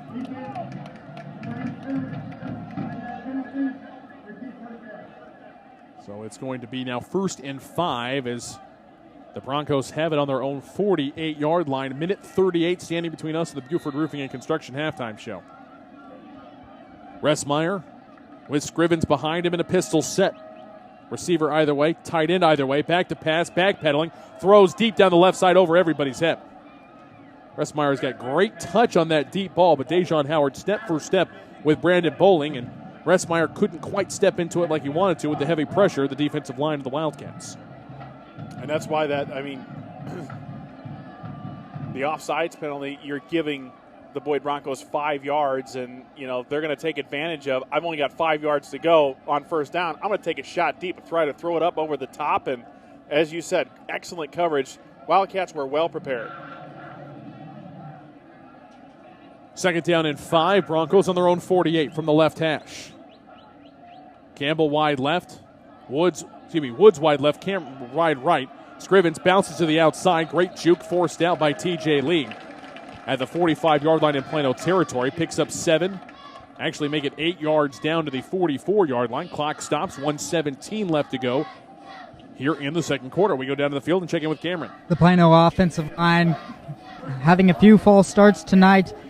They said that the defensive shifts by Boyd's defense is what's causing those false starts. It's hard to hold your water when there's movement on the other side of the line. 4 down linemen for the Wildcat defense here, 1st and 10. Boyd at the Plano 44. Quick pass right side and right on the money. And just a step in front of Lee, Howard, and Bibahani. The catch is hauled in by Campbell. And a gain of 11 yards down to the 33, and the clock pauses. Now rolling again, 65 seconds remaining in the first half. Broncos trying to add to a 13-0 lead. Ressmeyer, shotgun snap back on 1st and 10. Throws it up deep down the right side. Ball hangs up beautifully, and it is caught. No indication yet. He caught it, pivoted, and dove for the pylon, and it's a touchdown for Campbell. His 2nd touchdown of the night. Hauls in this one from 33 yards from Ressmeyer with the highlight spin and dive at the end as the Broncos put an exclamation point here late in the first half. You couldn't have placed that ball any better if you were Grant Ressmeyer. I mean, he put that ball right on the hands of Jeremiah Campbell. And once again, the Wildcats with the tight coverage, but Ressmeyer just bets them there, puts it right on the money. Good snap, good hold. Heavy pressure, though. And this one is blocked. Point after try, no good, thanks to the speedy kick block team of the Wildcats. 47 seconds left to go first half. It's now a 19-0 lead for the Broncos. Wildcats will have a chance to answer with a timeout in their pocket. Just 47 seconds left, though, when we return to Ron Post Stadium after these messages. You're listening to the Rodenbaugh's Flooring American Appliances presentation of Plano Wildcat football on KVCE. Rodenbaugh's, located at 102 West Main Street in Allen, has all of your appliance and floor covering needs. Rodenbaugh's offers expert sales and installation on carpet, wood, ceramic, marble, and vinyl flooring. The appliance showroom displays state-of-the-art name-brand home appliances. As always, Rodenbaugh's backs up their knowledgeable sales with factory-trained service technicians. Rodenbaugh's, Allen's oldest business, family-owned and operated since 1962.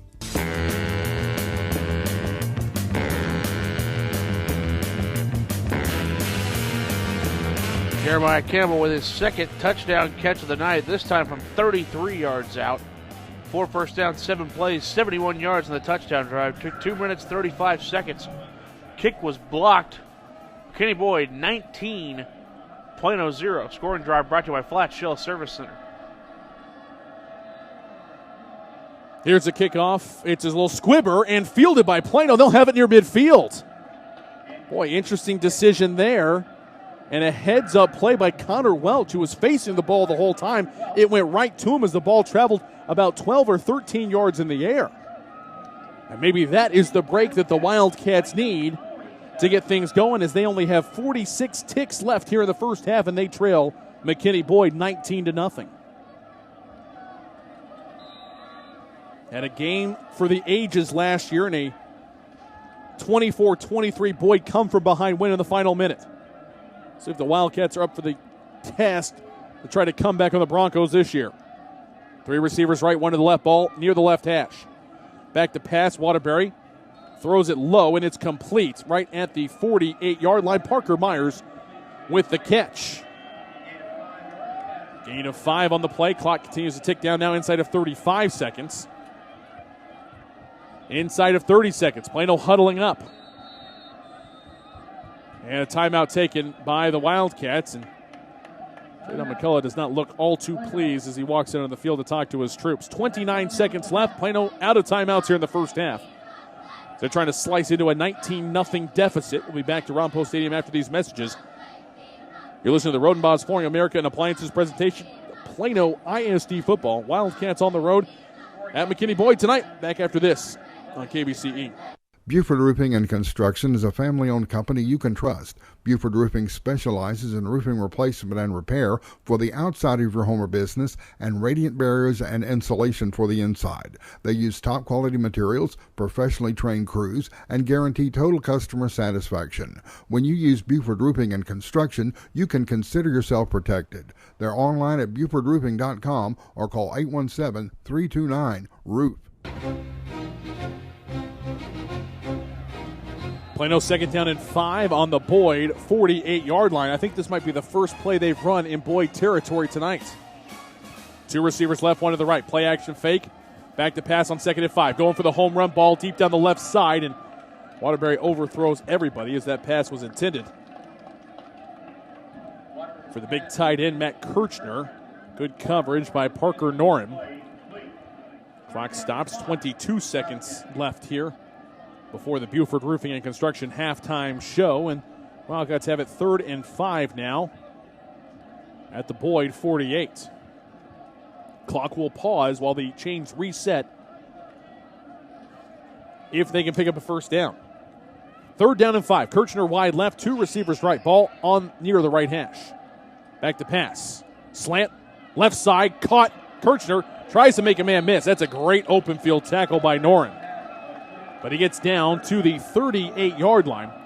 It's going to be a 10-yard gain and a fresh set downs 1st and 10 with 15 seconds left to go. Plano ready to snap the ball as it's placed ready for play.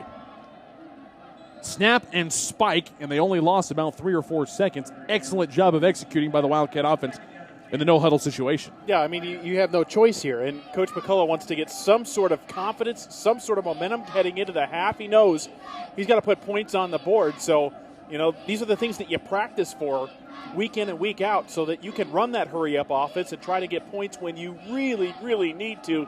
There's no question right now Plano needs to get back into this ball game. 1st and 10 Wildcats at the Bronco 38, but only 11 seconds left here in the half, and Plano without a timeout.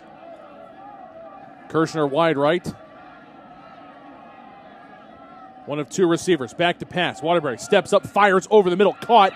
Spin move, gets away from one man to the 25, to the 20. It's going to be hit. The ball is fumbled, and it's plucked out of the air by the Broncos.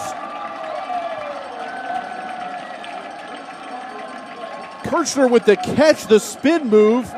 He's hit from behind. Boone Tate snags it out of the air before he goes out of bounds. And it's a turnover on the last play of scrimmage in the first half. My goodness. I don't know if they would have had time to run another play or not. But they definitely won't at this point.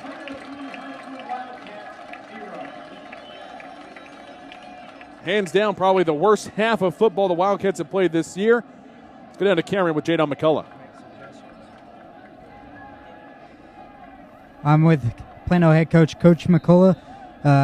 Coach, clearly not the start you wanted. What do you have to do to get things going on offense? Well, we're just killing ourselves, jumping off sides. We're fumbling the ball. We haven't played well tonight. Emotionally, I don't feel like we're in it. My message at halftime, we've got to do everything we can schematically to come up with something that'll work against them. But the big thing is just, playing a better second half and being focused on just playing better. Thank you for your time, Coach. Back to you guys. Thank you, Cameron. That's always a tough position to be in when a team has not played anywhere near their potential in the first half. To do that halftime interview, Cameron, good job down there with Jayon McCulla. Right, I mean, this is a team the likes we have not seen. Even against Allen, they looked better than this in a 42-3 defeat.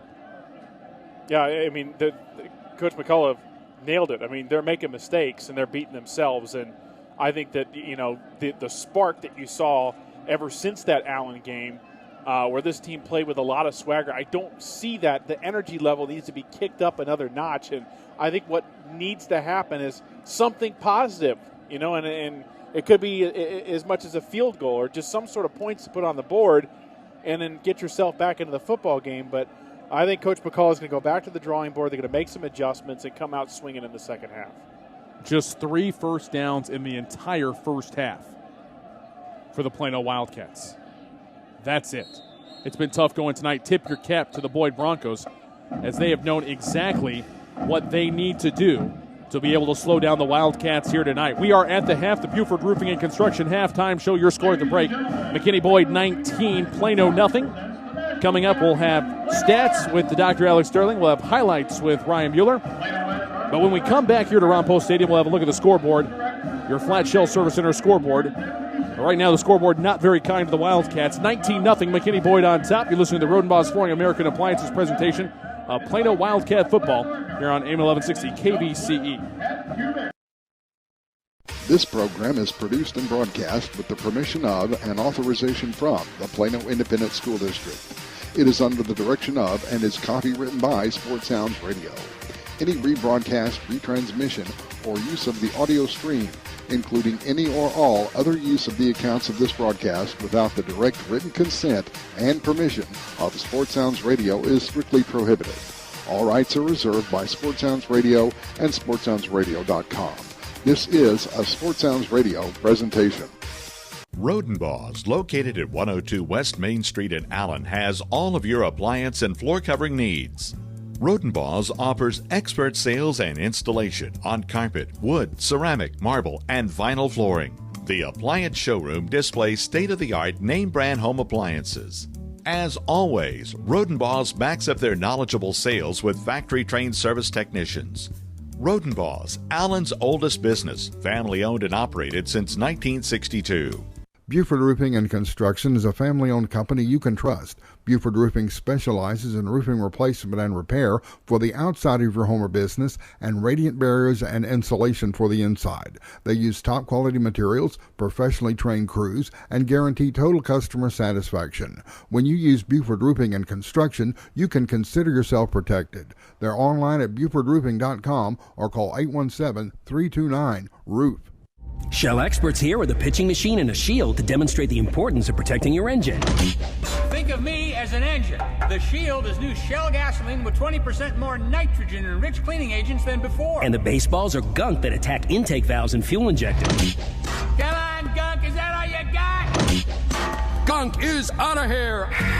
New Shell nitrogen-enriched gasolines. No other gasoline protects your engine better. For quality auto service and repair, see the folks at Flat Shell on Preston Road at I-635.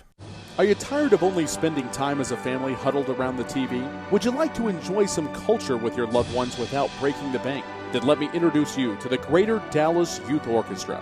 The GDYO provides music education and performance opportunities for musically talented youth, but this is no kids' concert.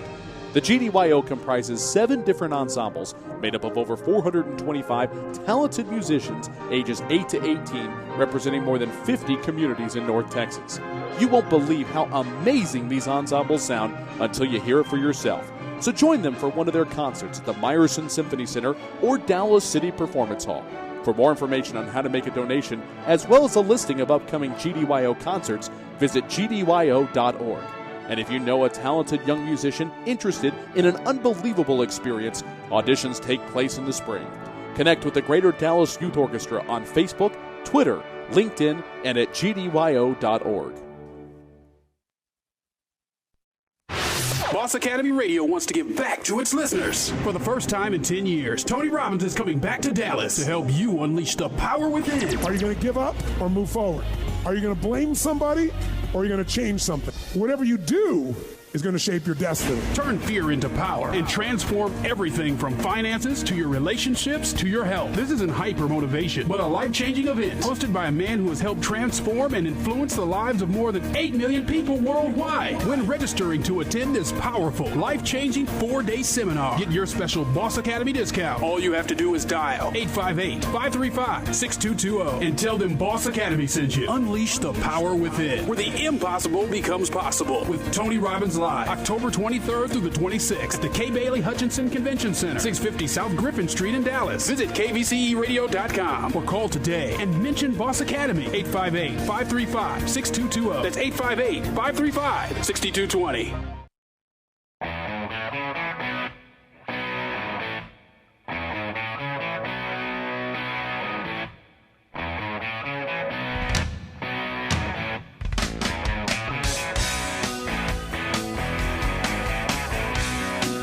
And welcome back here to Ron Post Stadium. Thomas Lee, Ryan Mueller, and the cast of thousands on hand tonight. Not the best start for the Wildcats. They trail it at the half, 19-0 to the Boyd Broncos. Boyd 3-3 overall, 2-2 coming in, but ranked in just about every possible category in the 20 to 35 range. Offensive execution, 26th in North Texas. In total offense, 34th in points. Defense, 28th in yards allowed, 29th in points allowed. But it should be noted, Plano coming off of 6 days rest. Boyd had their bye last week, so perhaps the extra week of preparation. Broncos a little fresher coming out on this one. It's been all Broncos here tonight in McKinney. Time now to check the Flat Shell Service Center scoreboard on a busy Thursday night around North Texas.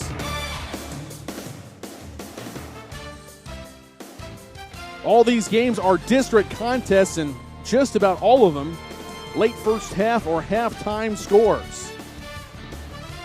Let's start off in District 5-6A, where Denton Ryan is on the road tonight. Boy, 5-6A is hotly contested, and of course, whoever comes out of 5-6A will take on this district in the first round of the playoffs. And the Ryan Raiders tonight with a touchdown lead, 21-14 over Fossil Ridge at the end of the first half. Raiders looking good on the road at Keller ISD against Fossil Ridge. Meanwhile, 9-6A play, Skyline shutting out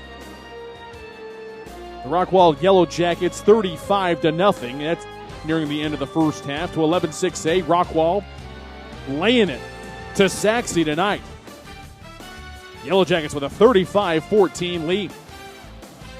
Class 5A we go. Ryder up by 20 over Denton High at Wichita Falls Memorial.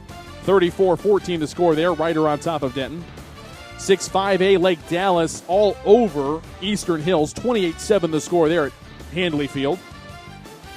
9-5A Frisco High laying the wood to Independence. 49-14. Not a great year for Independence as they're opening up a new school, trying to get things going.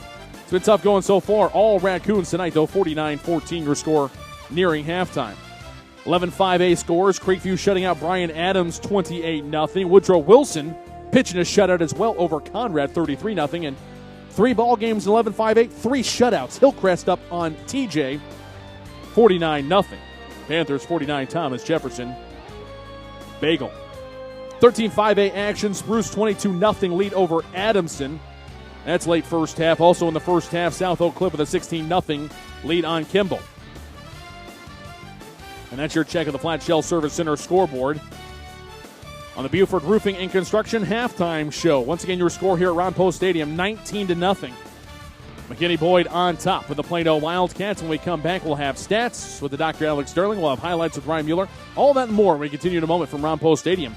You're listening to the Rodenbaugh's Flooring American Appliances presentation of Plano Wildcat football here on AM 1160 KVCE, Highland Park, Dallas-Fort Worth's Business Authority.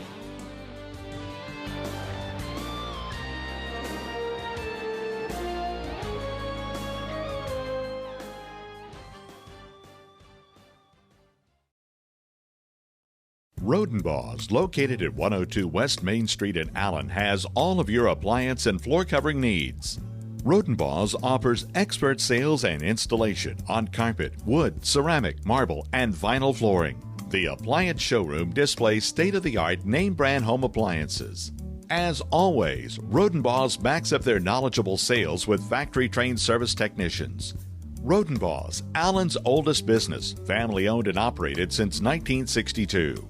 Shell experts here to talk about the protective shield you see at Shell stations all over the country. Featuring us. It's there to remind you that no other gasoline protects your engine better than Shell nitrogen-enriched gasolines. Now with 20% more cleaning agents than before. Performance-robbing gunk doesn't stand a chance because your intake valves and fuel injectors are protected. Actively shielded. Hence the big protective shield here. So try Shell nitrogen-enriched gasolines today. No other gasoline protects your engine better. For quality auto service and repair, see the folks at Flat Shell on Preston Road at I-635. Buford Roofing and Construction is a family-owned company you can trust. Buford Roofing specializes in roofing replacement and repair for the outside of your home or business and radiant barriers and insulation for the inside. They use top-quality materials, professionally trained crews, and guarantee total customer satisfaction. When you use Buford Roofing and Construction, you can consider yourself protected. They're online at BufordRoofing.com or call 817-329-ROOF. Writer Gerald Early said that when they study our civilization 2,000 years from now, there will only be three things that Americans will be known for: the Constitution, baseball, and jazz music. GDYO's Jazz Institute provides young musicians in North Texas the opportunity to learn what it means to be a jazz musician through weekly technique classes and combo rehearsals with professional jazz musicians. From the first note to the final round of applause, GDYO Jazz Institute concerts will amaze and delight both hardcore jazz cats and new fans alike. Learn more about the truly original American art form through the GDYO Jazz Institute online at gdyo.org/jazz. Saturday meets Irish football. You got to respect each other. Running hard. He's going in. Long ball downfield. You got to compete as hard as you can. Fighting down the sideline. Still working. Touchdown Notre Dame. Listen on your home for Notre Dame football. AM 1160, Saturday night, the undefeated Fighting Irish battle the Florida State Seminoles on the road. Coverage starts at 6, right here on your home for Notre Dame football. KVCE AM 1160.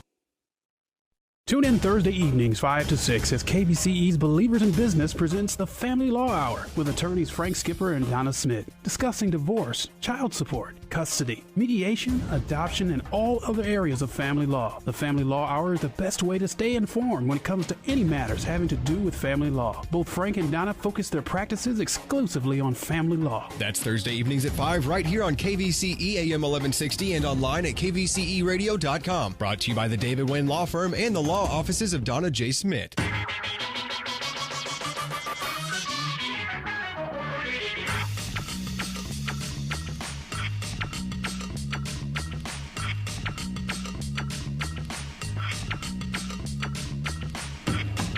And welcome back here to Ron Post Stadium. 19-0 your score.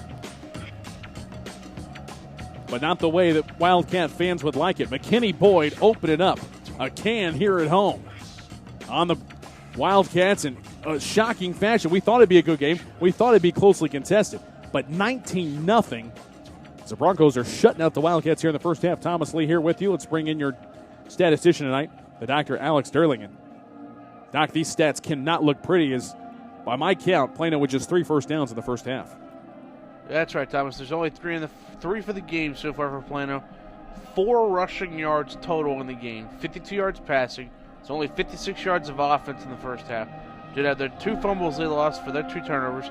6 penalties, 45 yards in the first half. 14 minutes, 7 seconds time of possession for the Wildcats. For McKinney Boyd, 10 first downs in the game so far. 39 yards rushing, 128 passing for 167 yards of offense. No turnovers, 2 penalties, 26 yards. 9 minutes, 53 seconds time of possession for the Broncos.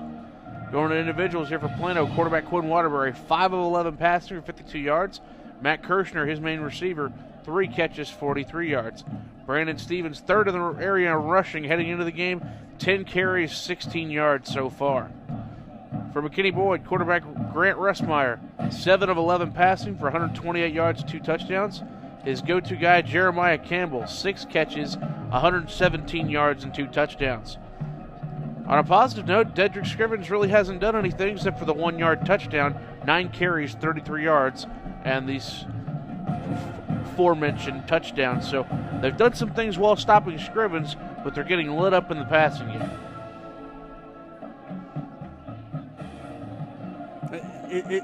It almost comes out, it's like, okay, in the locker room, you just got to say, all right, guys, forget the first half. Nothing went right for us. If we buckle up our chin straps and come out there and try to punch Boyd in the mouth in the second half, maybe we can come back in this thing.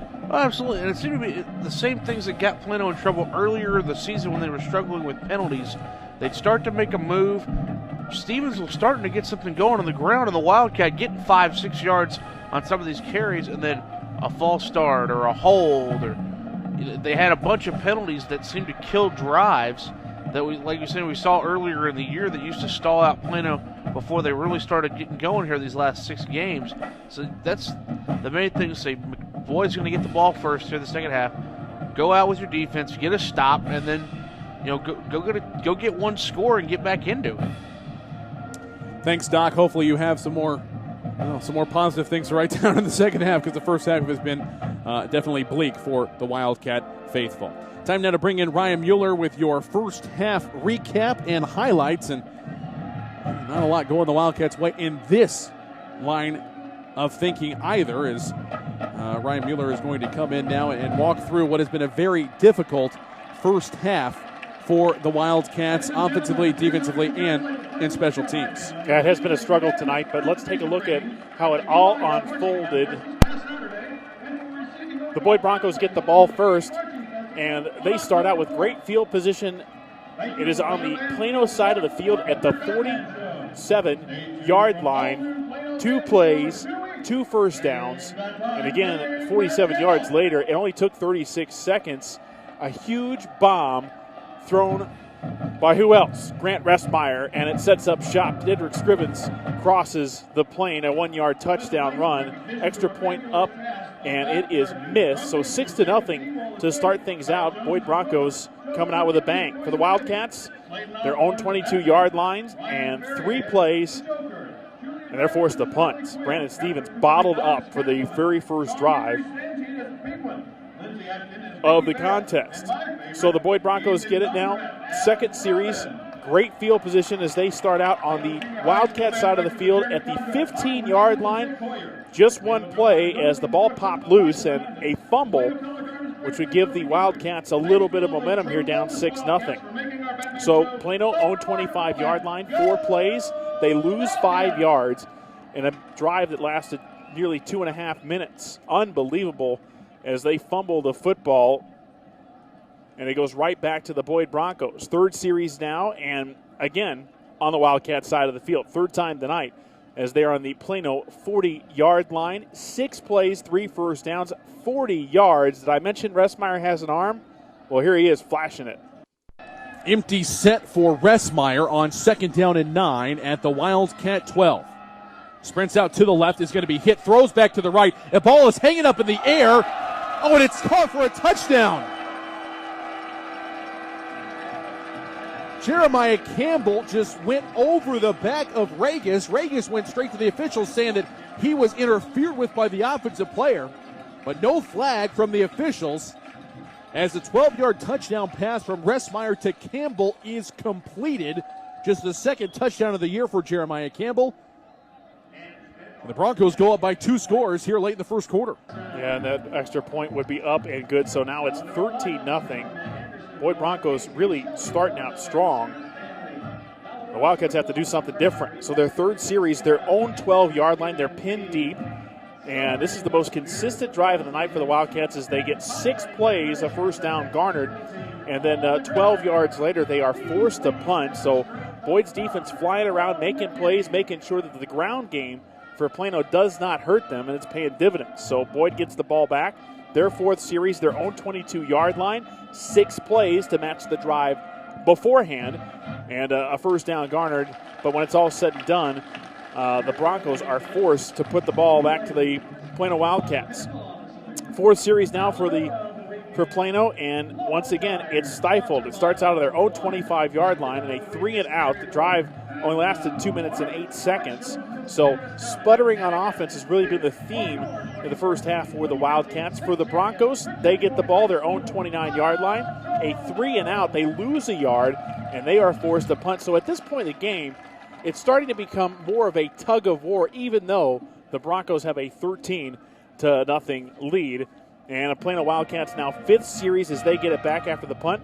Good field position, their own 41-yard line, but again can do nothing with it. They lose 2 yards some offensive penalties there that would set the Wildcats back there in that drive. So the Boyd Broncos, they have it now, 6th series of the contest, their own 30-yard line. 4 plays, 71 yards. It took 2 minutes and 35 seconds off the clock. It was Ressmeyer who dropped back the pass, and he found Campbell yet again streaking down the sideline. It was one of the toughest catches I've seen all year because Campbell was near the sideline, near the pylon. He made the catch and danced inside, and he was able to get the touchdown. And the extra point would be missed. It was a 33-yard pitch and catch, by the way, between Ressmeyer and Campbell, which made it a 19-0 affair. Wildcats got to get something going on offense. They start out their own 43-yard line, and 5 plays, a first down. They start to run the hurry up, and 37 yards. 47 seconds come off the clock, but it's at this point in the game where they're looking for points and run into trouble. Kirshner wide right. One of 2 receivers. Back to pass. Waterbury steps up, fires over the middle. Caught. Spin move. Gets away from one man to the 25, to the 20. It's going to be hit. The ball is fumbled, and it's plucked out of the air by the Broncos. Kirshner with the catch, the spin move. He's hit from behind. Boone Tate snags it out of the air before he goes out of bounds. And it's a turnover on the last play of scrimmage in the first half. Yeah, that put a bad taste in the mouth of Jayon McCulla and his Plano Wildcats. And you look at what happened offensively. Doctor already touched on it. The struggles are there. Only 3 drives that resulted in positive yardage for the Wildcats. If you look at it, their first series, 0 yards. Second series, they lose 5 yards. Positive yardage on the third series, so they get 12. The following series, they move it 9 yards, and then the next 2 drives, the next drive was they lose 2 yards, and then finally, as you saw, it resulted in a fumble. They do move it 37 yards, but they've had their struggles tonight, been unable to get things done on the ground. Brandon Stevens has had trouble, and that's the way the half comes to a close. 19-0. Broncos on top of the Wildcats. Thomas, there's a look at your first half highlights. Yeah, not good to say the least for the Wildcat fans, but we've seen Plano come out after difficulties in the past. And I'm sure that Jayon McCulla is trying to coach things up in the locker room right now. Of course, a special Thursday night edition tonight here on KVCE Sports Sounds Radio. We've got great games for you tomorrow night featuring the other 2 Plano schools, but the radio game of the week tomorrow night in 8-6A is going to take Norm Ward down to Midlothian as it's a Panther brawl. Duncanville at Midlow, and that'll be on AM 1480 KBXD, 7 o'clock pregame, 7:30 kickoff. Of course, on SportsSoundsRadio.com, you'll also have Plano East hosting Marcus and Plano West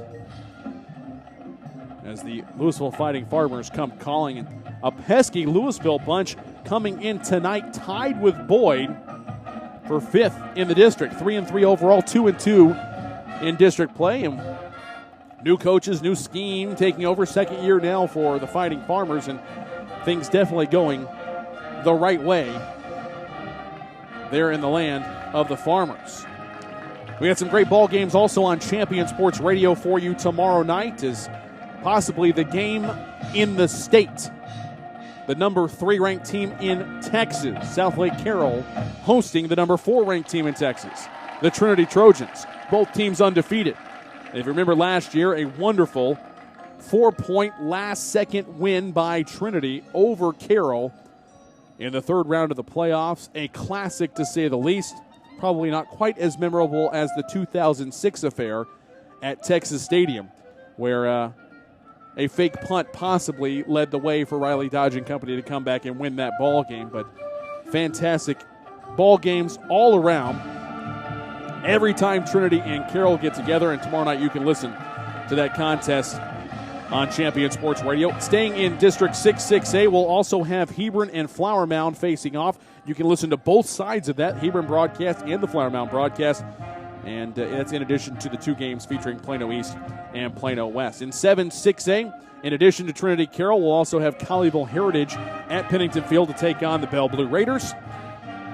In 8-6A, in addition to the radio game of Duncanville and Midlothian on Sports Sounds Radio, you can listen to Grand Prairie and Cedar Hill on Champion Sports Radio, and then you can also hear Graham and Burke Burnett in 4-4A. All of that tomorrow night. Big Friday night of action on Champion Sports Radio and on SportsSoundsRadio.com. Step aside for a break. We'll come back. Continue with more of the Buford Roofing and Construction halftime show. Your score at the break: McKinney Boyd 19, Plano nothing. You're listening to the Roden Boss Flooring American Appliances presentation of Plano Wildcat football here on KVCE. Buford Roofing and Construction is a family-owned company you can trust. Buford Roofing specializes in roofing replacement and repair for the outside of your home or business and radiant barriers and insulation for the inside. They use top-quality materials, professionally trained crews, and guarantee total customer satisfaction. When you use Buford Roofing and Construction, you can consider yourself protected. They're online at BufordRoofing.com or call 817-329-ROOF. Shell experts here with a pitching machine and a shield to demonstrate the importance of protecting your engine.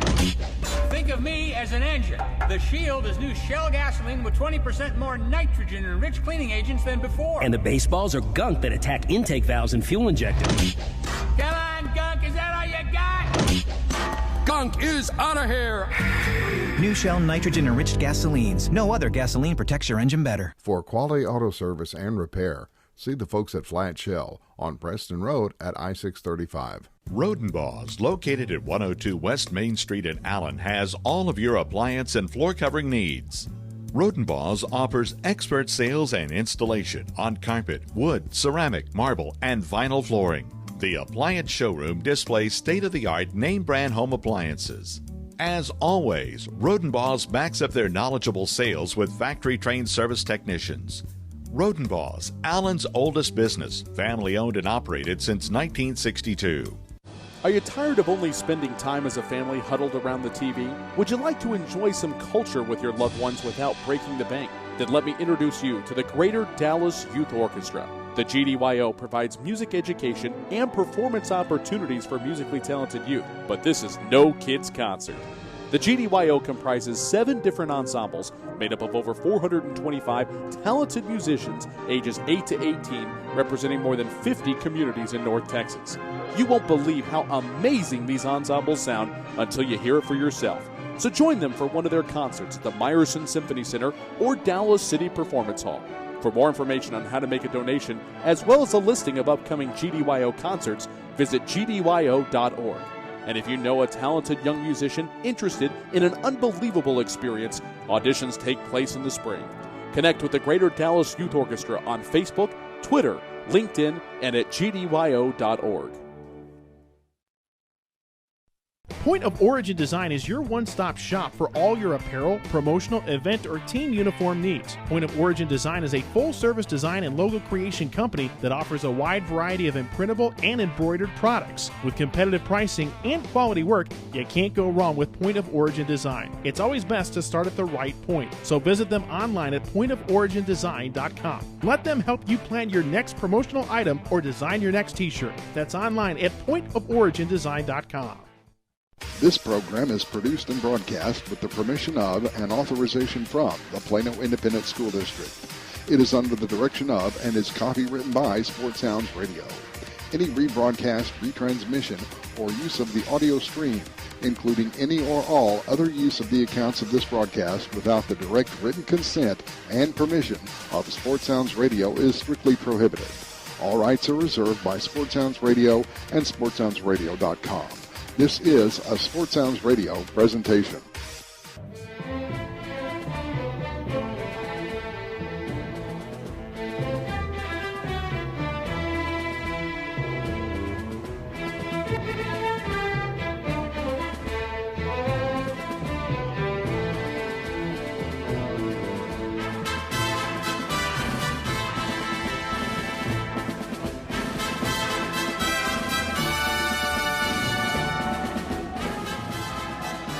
Welcome back here to Ron Post Stadium. 19-0 the score. McKinney Boyd on top of Plano. Thomas Lee, Ryan Mueller here, high above the press box as the Boyd Bronco Marching Band finishes their halftime routine. Wildcat Marching Band tonight, by the way, the last time they will ever perform that great Batman show that fans are enjoying, as they have elected not to take it to the area competition. So you have to go to YouTube or something to find the replay of it if you do want to check it out. And it really is a great show by Jeremy Conrad, Michael Hernandez, and the whole staff over there with the Wildcat Marching Band. But right now, it's real easy. I know what Coach McCulla is going to say. He's going to say, boys, that first half never happened. I want you to remember nothing about that first half. We can play better. We will play better. It's a 0-0 scoreboard. And with that in mind, let's bring in Ryan Mueller for your keys to the game here to start the second half. Well, you remember for the Wildcats, it was don't give up the big play. I mean, it all goes back to last year again. The last play of the game, Dedrick Scrivens is able to bust one loose, and the Wildcats thinking they had it in the bag, and they got it stuck, taken out from underneath them. So, those are the types of plays that can't happen in the second half, especially the Wildcats want to get back into it. For the Boyd Broncos, it's real simple, Thomas. It's the offensive line. Coach Drake mentioned it in the pregame interview that they've had to shuffle quite a bit. They've hit the injury bug a little bit. So I think it's all on those 5 guys to be able to create the running lanes for Dedrick Scrivens to really hammer home a victory here tonight. So for Coach McCulla, no doubt about it, I think you hit it right on the head. That's what he's telling his kids. Let's forget about the first half. Let's play Plano Wildcat football when we come out for the next 2 quarters, because I know at this point in the season he's focused on playing mistake-free, not beating yourselves. You want to keep getting better every week, and in order to do that, in order to come out, even if they don't win this ball game, if anything, Coach McCulla wants to see his team fight especially hard in the second half. So lots to look forward here. I'm excited for this second half. If you remember back to the beginning of the ball game, the Boyd Broncos winning the toss, deferring, so they will start with the football. I almost am going to argue that's probably the way that Jayon McCulla would want it to be right now, to get his defense out there, try to get a quick 3 and out, maybe try to force a turnover, and try to get some momentum going back in this thing, because it has not been, easy peasy for the Broncos tonight, but boy, it sure could be a whole lot better. Well, it goes back to setting the tone in the very beginning of the ball game. You remember the first 3 drives that the Boyd Broncos had were on the Wildcat side of the field. Wildcat 47, Wildcat 15, and the Wildcat 40. And 2 out of those 3 drives resulted in touchdowns. Cannot have that. I agree with you. Defense needs to make a stand, force a fumble, give the offense great field position to be able to make something happen. Something positive needs to come out of that very first series, I think. Both teams amassing in the end zone and getting ready to run on to the turf here at Ron Post Stadium. Plano coming through the championship banner as they run out into the field. The Broncos with a giant inflatable Bronco and even some dry ice being blown out like the Bronco is snorting out there. So again, quite different in delivery. These 2 programs, Wildcats in their road white jerseys with the Chicago Maroon numerals, black trim. Plano in small block print across the big numbers on the front. Even larger numbers on the back. Chicago Maroon shorts with 2 white stripes down each side. The white socks, white shoes, and the white war bonnet helmets, with the Plano paw decal given out helmet sticker for key plays made throughout the season. For the Broncos, their home red jerseys with white numerals, navy blue trim, navy blue shorts, 2 white stripes down each side, white socks, team wearing a combination of white and black shoes, the navy blue helmets with the red M McKinney Boyd logo emblazoned on each side. So here we go, second half kickoff as Jordan Christian is going to tee this thing up at the 40.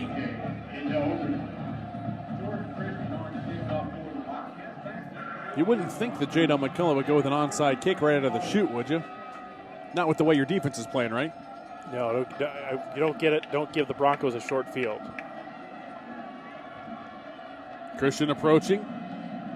Gets his right foot into it, and he's going to kick it off deep. Down inside the 5, all the way to the goal line. Going to be taken out there to the 5 to the 10. Angling right, turns a corner, and is tripped up close to the 20-yard line. TJ Lee in on the stop after Bowling is brought down at the 20. I think 1-yard line is where the officials are finally going to set it down. Offense for the Broncos have cashed in when the opportunities have presented themselves. Grant Restmeyer, the junior quarterback. Didrik Scribbins, senior running back. Receivers Cassidy Woods, a sophomore. Brandon Bowling, a junior. Jeremiah Campbell, 2 touchdown catches in the first half. Came in with just 1 on the season for the junior. Jacob Cantrell, the senior tight end. Offensive line from left to right. Patrick Quintana, the sophomore left tackle. Left guard Carlos Alvarez, a junior. Junior center Matt Morse. Emery Gulick, the sophomore right guard, and the sophomore right tackle Tyrese Robinson. Snap back, handoff, Scribbins, hit the backfield, falls forward, gets 2, maybe 3 yards. Pusateri first on the contact. Wall and company bring him down at the 24-yard line. Gain of 2, it'll be 2nd down and 8. Defensive end, senior Brandon Wall, junior Tucker Palacia. Sam Tecklenburg, the senior defensive tackle, along with Connor Welch, also a senior. Middle linebacker Nima Bibahani, second leading tackler on the team. Colton Pusateri, weak side linebacker, a senior. Jason Lee, senior on the strong side. We're going to start off the second half as we started the first with more penalty flags. This time it looks like it's going to go against the Boyd Broncos. It is a false start on the offense. So 2nd down and 8 turns into 2nd and 13. Secondary for the Wildcats, Dejon Howard, senior left corner. The sophomores on the other side, Aaron Regas. Cameron Jackson filling in for the injured Cody Farhat. Jackson, a senior. And TJ Lee, the junior strong safety. They're going to go deep pass. And this is great defense here as the pass was intended for Bowling. And Dejon Howard goes up with great extension and spikes it down like a volleyball for an incomplete pass. A couple occasions tonight, that pass works out for the Broncos, and the Wildcats have played defense as good as that. But Dejon Howard makes the extra effort at the end to really get his hand in there and deflect that pass down. 3rd down now in 13 for the Broncos. Back to pass. Restmeyer has all sorts of time. There's a 3-man rush. Now heavy pressure. Flushed out to his left. Rolling, firing. Passes off the fingertips of the intended receiver and then off his face mask, and it's incomplete. Well, Wildcat defense mixing things up. Clint Stewart calling off the Dogs, which is a 3-man rush.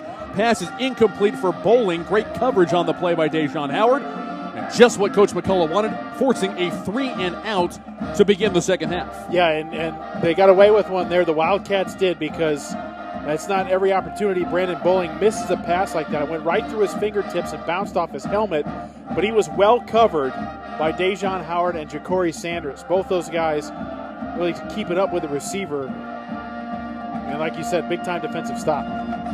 Pass back to the punter, bounces to him. It's a one-hopper as the punt bounces into Boyd territory, then across the 50. It'll dive exhaustion at the 47-yard line in Plano territory. 34 yards on the punt for Drew Smith, nothing on the return. We played 1 minute and 5 seconds here in the second half. And this is great starting field position for the Wildcats trying to climb back into a trailing Boyd 19-0.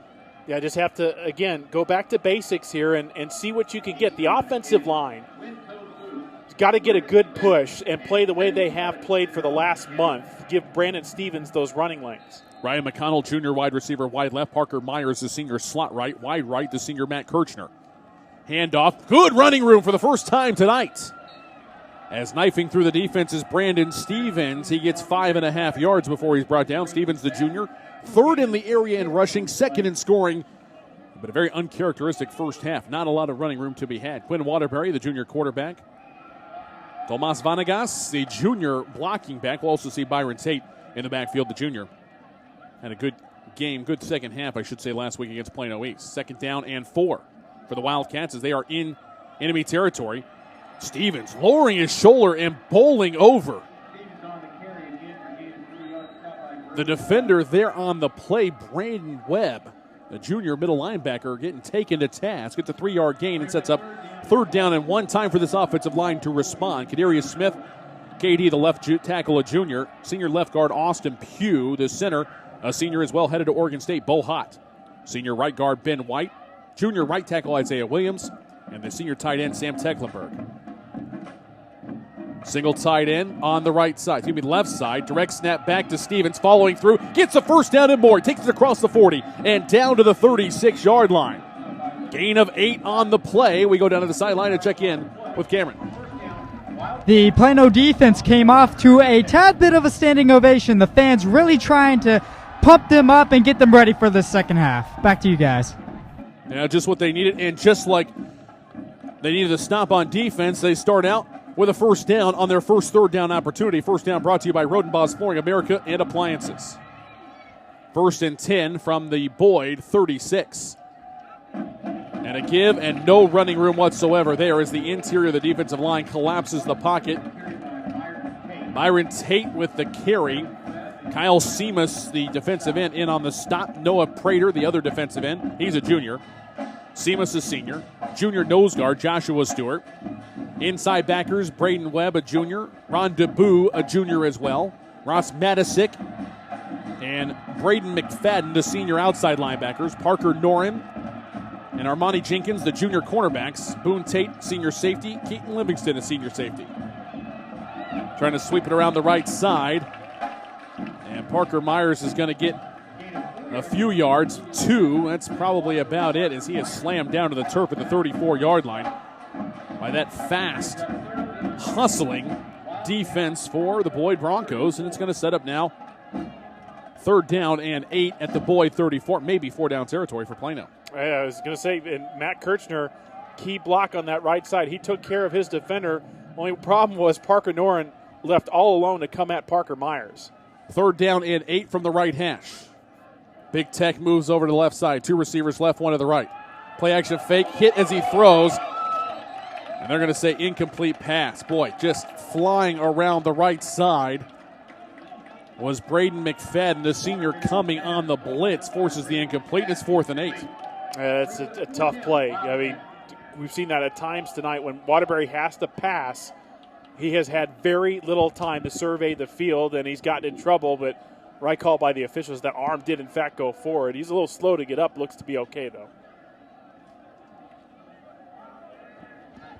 Wildcats are going for it. Kirchner slot left, Myers wide left. That's the wide side of the field.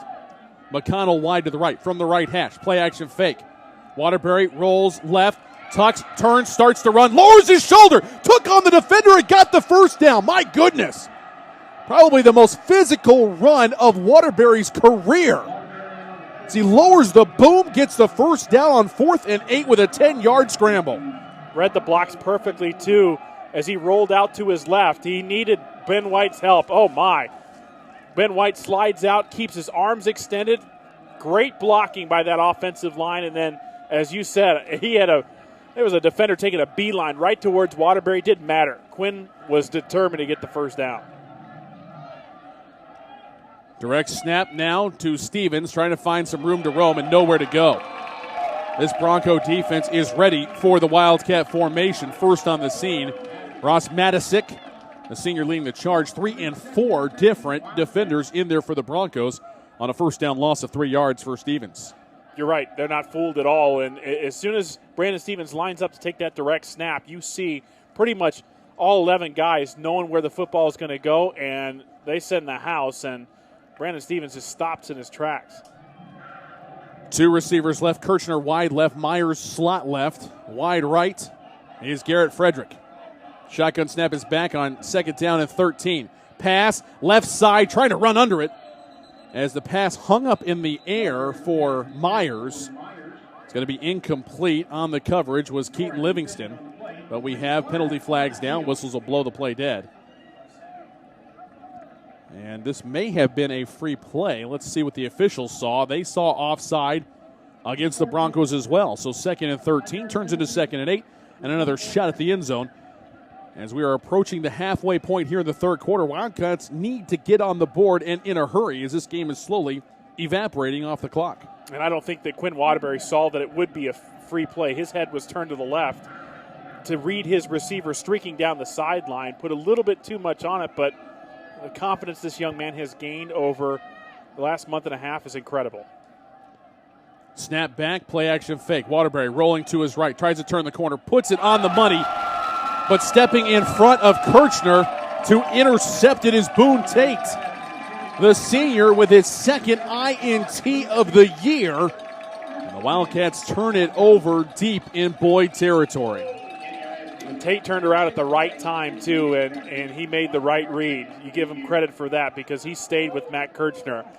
You know, Matt is a favorite target of Quinn Waterbury, so you get a guy like Boone Tate who leads he's going to be second on the team in tackles. He's going to try to make a play, and he steps up, and that's a beaut right there. Nice break by Tate for the INT, and now here comes the Bronco offense. 6:35 left to go, third quarter, leading at 19-0 over Plano. First down, handoff around the left side. Whoa! Scrivens gets the corner, lowers his shoulder to 25, moves the pile across the 30, and finally down at the 32-yard line. Gain of 15 on the play for Dedrick Scrivens. First down of the second half for the Broncos. And just when you think you have him stopped, he keeps going, and that's the talent of Dedrick Scrivens. He'll make you miss and then make you miss again, and that's why the collective effort tonight is so important to bottle him up. One receiver right, one to the left. Wing back on either side from the left hash. First down and 10 for Ressmeyer. He's got Scrivens behind him in a pistol. Handoff, Dedrick Scrivens around the left side, slowed up and hit and going to be knocked for a loss. TJ Lee holding the edge there and not giving Scrivens anywhere to go. Wildcat defense rallies and tackles Scrivens for a 3-yard loss. TJ was there, Jason was there, Ja'Cory Sanders there, and that's what I mean. Dedrick Scrivens is going to bring that explosive speed. He's going to try to get around the edge and turn the corner, and you've got to be able to string out all the way and force him out of bounds, and that's exactly what happened on that play. Bowling slot right. Wide right in the formation. Jeremiah Campbell, the first half MVP for the Broncos. One receiver left as well. And I don't think everybody was on the same page with the snap count. Looks like another false start on the Broncos. And in fact, it will be 5 more yards marched off against McKinney Boyd.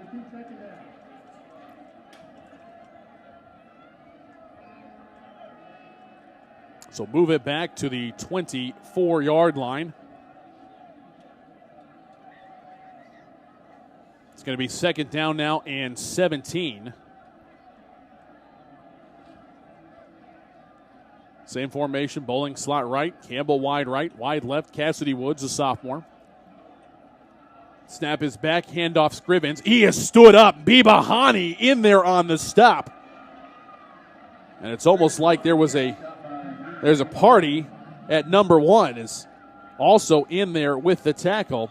Connor Welch. Welch and Bibahani combined for a stop right at the 25. It's a gain of 1. Sets up now third down and 17. Broncos not going to get that all back with one play, and Wildcat defense knew that. Tried to go underneath, get those yards back, and nothing doing as everybody rallies to the football. Scrivens behind Ressmeyer in a pistol set. 2 receivers right from the left hash. Flushed out of the pocket. Ressmeyer looking, rolling, stepping, firing. It's tipped and knocked out of bounds. Great job of reading the eyes of the quarterback by Jason Lee with a pass broken up there and forcing a 4th and 17 situation. The Broncos punting unit will come onto the field. Campbell well covered behind.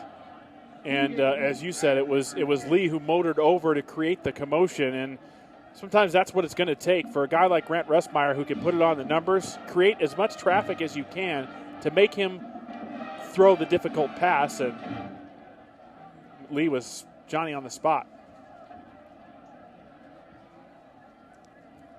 Jason's little younger brother, TJ Lee, back awaiting the punt, standing at his own 45-yard line. Smith gets this one away, end over end. Takes a sideways bounce and now meanders about 3 more yards as it gets just over the midfield stripe to the 49-yard line. 26 yards on the punt for Drew Smith. Nothing on the return. The Wildcats take over with 3:50 remaining here in the third quarter, desperately needing some points as the Broncos still have their halftime lead of 19-0. The last two times they've had great field position. The back-to-back drives have resulted in a fumble and an interception. And avoid the turnover bug here. Kirschmeyer wide left. That's the wide side of the field. McConnell wide right. Aranga slot right. Instead, they're going to go option left. Myers getting the pitch from Stevens. And Parker's going to take it for 8 yards into Boyd territory down to the 43-yard line. What a great pitch. Brandon Stevens getting more and more comfortable each week with the old thumbs down toss to the outside. And that's important, too, because, as I mentioned, the defense is going to center in on him, and he needs to be able to make that right read and put it out in front and lead whoever's coming out of that backfield to help him. Myers slot right. Wide inside of two receivers, and now hit in the backfield and dragged down for a loss of 1.5 yards is Stevens. There's just nowhere to go as the front seven of the Broncos have played out of their minds tonight. They have really established the line of scrimmage, and it's not just guys like Prater, Stewart, and Simus. It's the linebackers coming in and making sure that they're helping out, and that has created havoc for Brandon Stevens. 3rd down and 4 now for the Wildcats. 2:40 and counting, third quarter, trailing 19-0. Waterbury with a pump fake, looking right now back to the left, pulls it down, runs through one tackle, still on his feet, and he's going to be tackled back at the line of scrimmage. Coming up with the hit, Braden Webb. But just nowhere to go with the ball. Waterbury looked right, pumped once there, looked back left, pumped again. The defensive backs for the Broncos are having themselves a ball game. Yeah, it's absolutely true.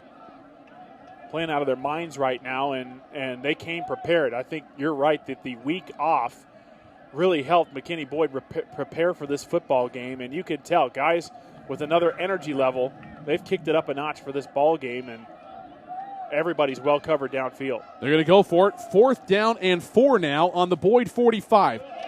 And nowhere to go. Couldn't even complete his drop, and it's a sack. The defensive tackle, Joshua Stewart, bringing down Waterbury. 1 yard shy of the midfield stripe. We go down to the sideline and check in with Cameron.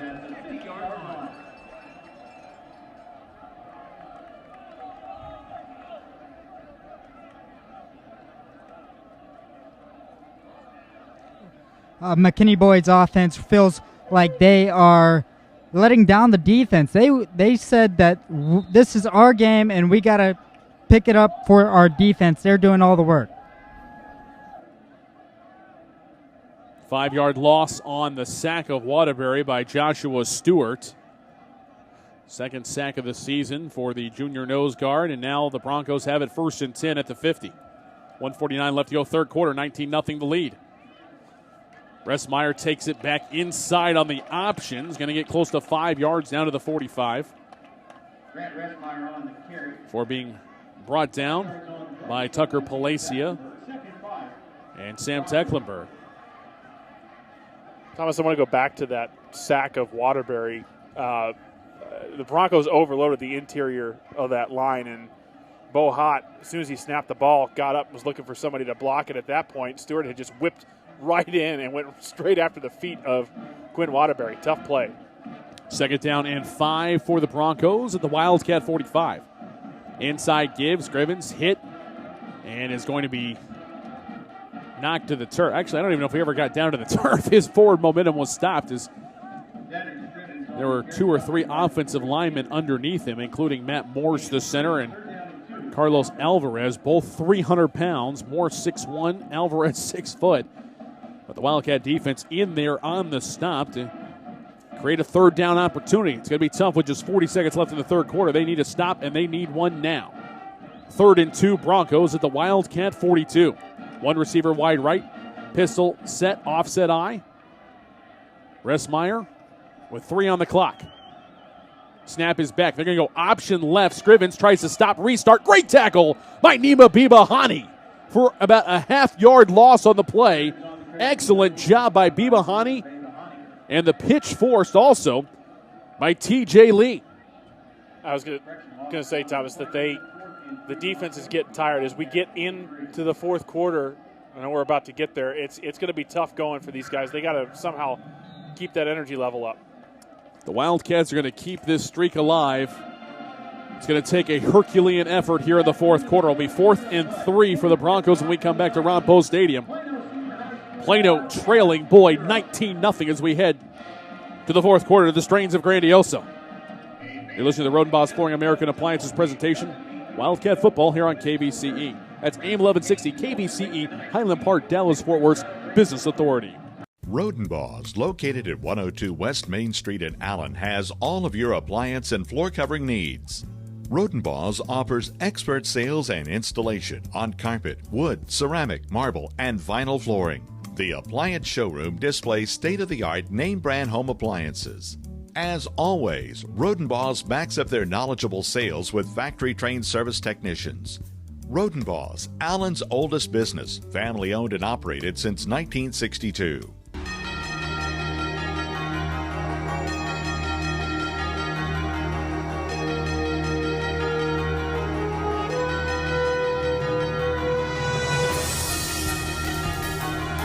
We head to the fourth quarter. Broncos 19, Wildcats nothing. 4th down and 3, pass back to Smith. It bounces, he picks it up, and he gets off a high spinner. Down inside the 15, fair catch called for and made at the 12-yard line by TJ Lee.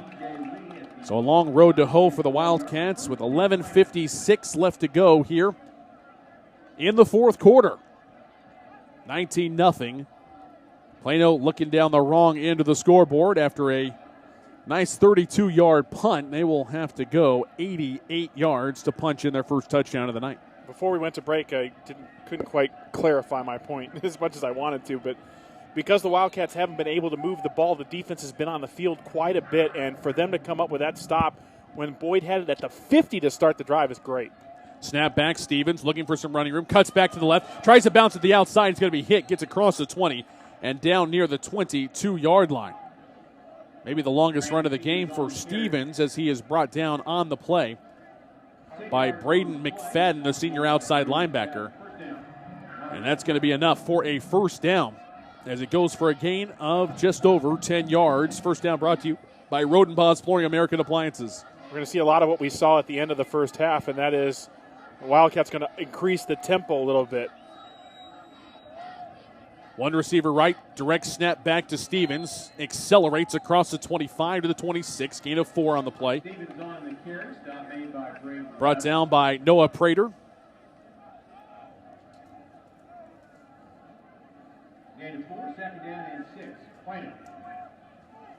It's going to be 2nd down and 6 now at the 26. Wildcats, and they're under the field. So we played 55 seconds of the fourth quarter. 3-score game, 19-0. Broncos with the lead over Plano. 2 receivers right. Snap back to Tate. He's going to try to swing it around the edge. He's not going to get there. Stood up and dropped by Ross Matisic.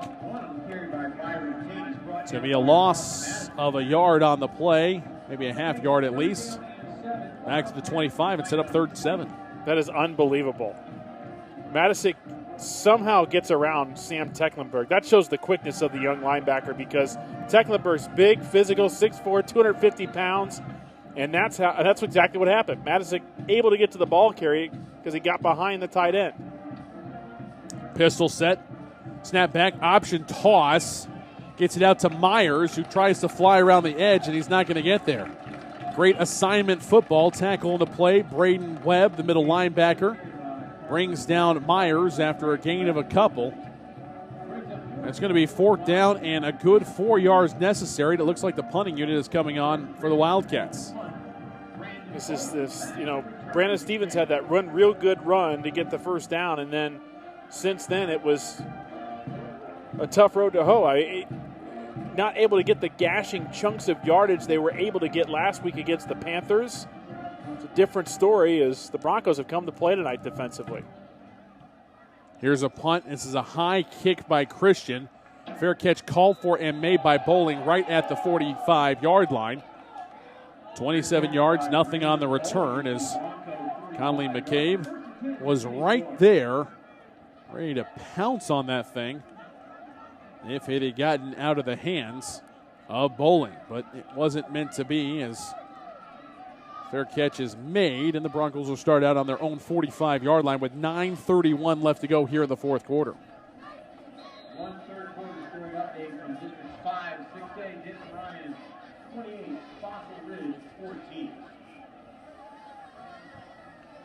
First down and 10 for the Broncos at their own 45. Receiver either way for Restmeyer in a pistol set. He's got Scrivens behind him. Handoff, Dedrick Scrivens trying to bounce at the outside. Stood up, maybe a yard gain, nothing more than that. Palacia in on the stop. TJ Lee there as well. It'll be second down and 9 as the clock will tick down inside of 9 minutes to go here in the fourth quarter. Yeah, working against Plano, no doubt about it, and they know what's coming. And that is a heavy load of Dedrick Scrivens. They've got to be ready to go. Nice job to attack the line of scrimmage on that previous play. Receiver either way, wing back on either side of the line. There's movement on the offensive line. And it's going to be a false start against the Broncos.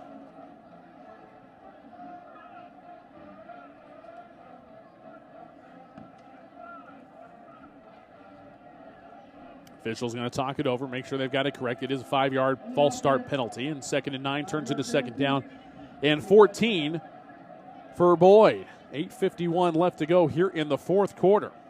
Wildcats need 3 touchdowns. Try to get back into this thing. I guess they could take 2 touchdowns, 2 two-point conversions, and a field goal to tie.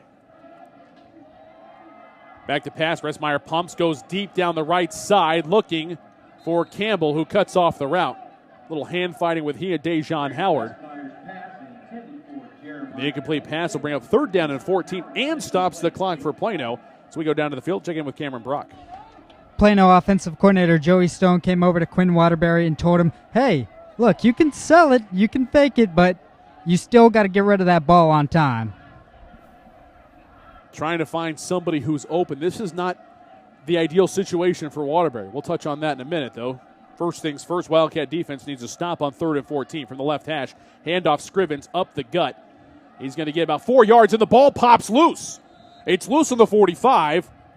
Wildcats say they have it. The officials disagree, as Scrivens got back on top of the football, and the young man is very slow to get up. Dedrick Scrivens finally to his feet, and he's got a little bit of a limp as he walks off under his own power.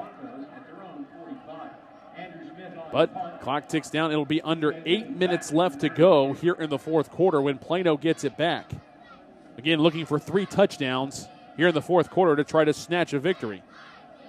First things first, getting the first one would be huge confidence booster. Good pass back to Smith. No rush as they're setting up the return. Kick is high into the air. Fair catch called for by Lee. He's going to bobble it. And the Broncos are on top of it at the 19-yard line. Johnny on the spot for the Broncos. Braden Webb, the junior, with a fumble recovery. Boyd has it 1st and 10 now at the Wildcat 19. And just another example of a miscue there that Lee started to take off before actually securing the football in his hands. And I know it's going to be a long film session for the Wildcats leading into next week, as Coach McCulla wants to address some of these mistakes that you just have not seen in several weeks.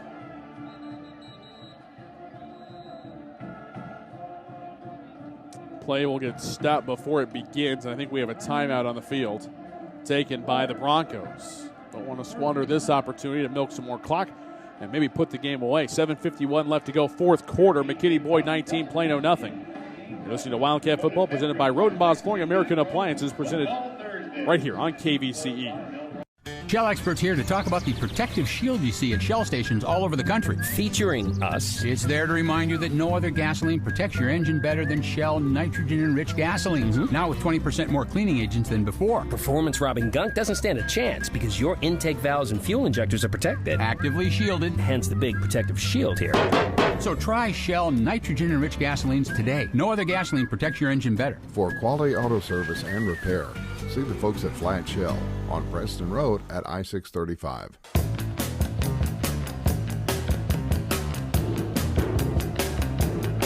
$7:51 left to go, fourth quarter. Boyd 19, Plano nothing.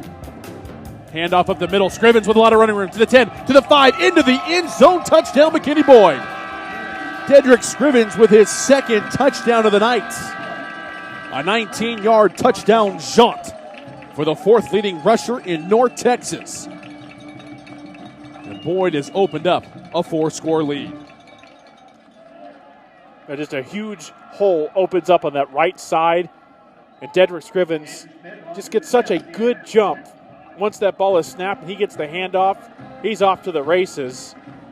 Stamp an exclamation point on what has been a great game plan for the Boyd Broncos. Extra point up and good for Drew Smith. New score from Ron Post Stadium. McKinney Boyd 26, Plano nothing. 7:45 left to go fourth quarter. You're listening to the Rodenbaugh's Flooring American Appliances presentation of Plano Wildcat football here on KVCE.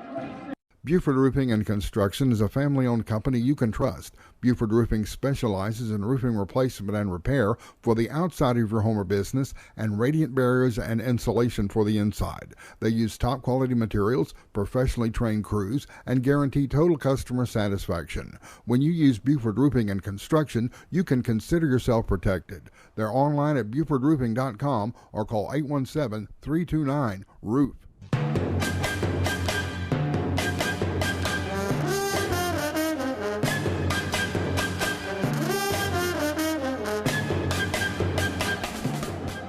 After the Plano fumble, McKinney Boyd just needs one play. 19-yard touchdown run by Dedrick Scrivens, his second of the night. 7:45 to go in the game. McKinney Boyd 26, Plano 0. Scoring drive brought to you by Flat Shell Service Center. Broncos kicking off left to right here in your radio dial in the fourth quarter. Drew Smith approaches, gets his foot into it. The right footer kicks it all the way deep down, 8 yards into the end zone. It's going to be taken out from there to the 5, angling right to the 10, trying to turn the corner, restart, come back the other way. Nowhere for Dejon Howard to go. Good coverage by the Broncos on the stop. Augustin Witt, the senior defensive lineman. Right now, anybody for the Wildcats just trying to make a play is, I think most nights Howard would take a knee that deep in the end zone, but right there just looking for some spark for his team, trying to make something happen. Yeah, it's you look up the scoreboard and see the 0 for the Wildcats, then that's, I know everybody in that offensive unit displeased with how things have happened. They're looking for just any sort of signs of life. First down and 10. Snap back. Delay give by Waterbury to Stevens. Tries to turn the corner around the left side. Has to try and run over Braden McFadden. Gets a couple of yards, 2, maybe 3 for Stevens. We go down to the field, check in with Cameron.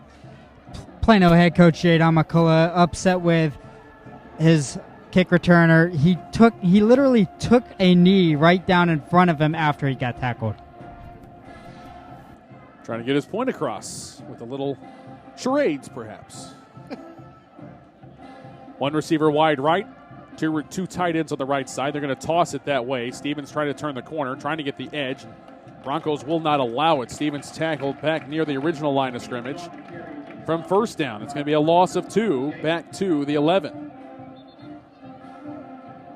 And just tough going tonight for Stevens and that run game. Ron DeBoo, Braxton Webb, both in on that stop for the Broncos. But there is a face mask on Boone Tate, so that'll create a first down for the Wildcats. 6:49 left to go fourth quarter. Boyd up top 26-0. And this is a win, a probable win for the Broncos. We talked about it with less than 7 minutes to go. That is going to really tighten things up in this district race. Barring a miraculous comeback, this could really haunt the Wildcats down the stretch. Under center is Waterbury. Carson Williams, slot right, wide right is Myers. They're going to hand it off, and again, it's going to be another tackle for loss. Nowhere for Tate to go as he's brought down back at the 26-yard line. You look coming in, Plano 5-2 on the year. The 2 losses, the first one to John Tyler on the road. Stevens only 94 yards rushing in that one. And then the week 4 contest against Allen that they lost 42-3. Stevens 64 yards. Noticing a theme? If Brandon Stevens is held below 100 yards rushing, Wildcats have yet to win a game this year. Inside trap for the fullback. And Vanegas gets out to the 29. It's going to be a gain of 3 and set up now 3rd down and 8 for the Wildcats. I'm sitting here trying to figure it out, Thomas, because Plano beats West, West beats Boyd, and Boyd beats Plano. So there you go. It's a round robin. I mean, it's unpredictable district where these teams fight so hard against each other. 2 receivers right, 1 to the left. 5:20 and counting left to go 4th quarter. Trying to set up a screen. Left side. There's the catch made. Makes a man miss. And Myers is tracked down at about the 44, 45-yard line. It's going to be a gain of 16 on the play. Actually 15. They move it back to the 44. But it will be a first down brought to you by Rodenbaugh's Flooring American Appliances. Yeah, the lead blocker that time was Austin Pugh. Left guard just really strings it out, creates the space, and Parker Myers finally gets that big chunk of yardage he's been looking for all night long. 2 receivers right, 1 to the left. From the left hash, 1st and 10. Waterbury with the play fake, steps up in the pocket, going for a home run ball. Has a man. It's caught at the 20, 15, 10, 5. Touchdown, Plano! Kirchner high steps through a tackle and gets in for a 56-yard touchdown pass from Quinn Waterbury as he got just behind Parker Noren, and the Wildcats are on the board for the first time tonight. And I think the first time we've seen everything happen in rhythm and work to perfection. Great push by the offensive line. Waterbury plenty of time. He drops back. He's comfortable, calm, cool, and collected. He serves that ball up, and it is right where it needs to be for Matt Kirchner to make the catch and head into the end zone. Arango on to try to add the PAT. Snap by Hot, hold by Kirchner. The kick is up and good for Arango. Now 5 of 6 of PATs on the season. 4:40 left to go in the 4th quarter. Is there enough time for a Wildcat comeback? New score, Boyd 26, Plano 7. You're listening to Plano Wildcat Football, brought to you by Rodenbaugh's Flooring American Appliances. You're on KVCE. Writer Gerald Early said that when they study our civilization 2,000 years from now, there will only be 3 things that Americans will be known for: the Constitution, baseball, and jazz music. GDYO's Jazz Institute provides young musicians in North Texas the opportunity to learn what it means to be a jazz musician through weekly technique classes and combo rehearsals with professional jazz musicians. From the first note to the final round of applause, GDYO Jazz Institute concerts will amaze and delight both hardcore jazz cats and new fans alike. Learn more about the truly original American art form through the GDYO Jazz Institute. Online at gdyo.org/jazz.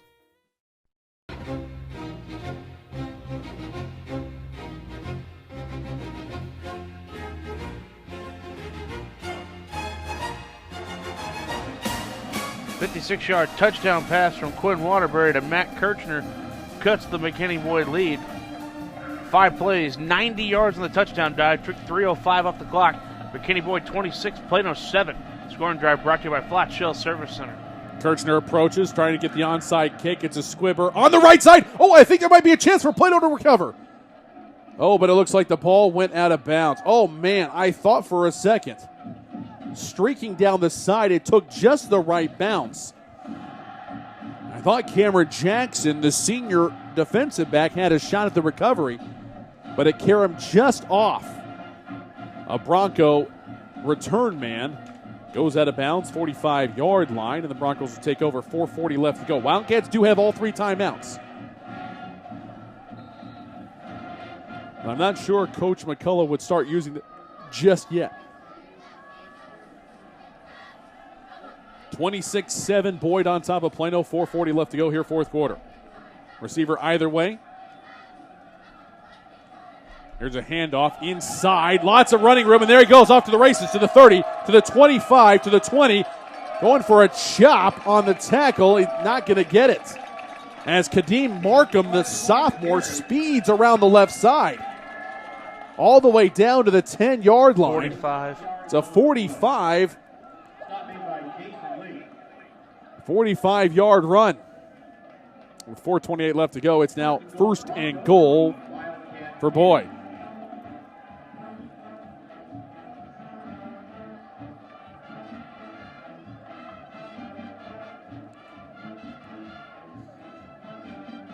First down handoff, and Not as productive for Markham this time. Shakes off one tackler and now is going to run backwards. Going to be tackled for a loss by Lee and Palacia. Back at the 18, 8-yard loss on the play for Kadeem Markham.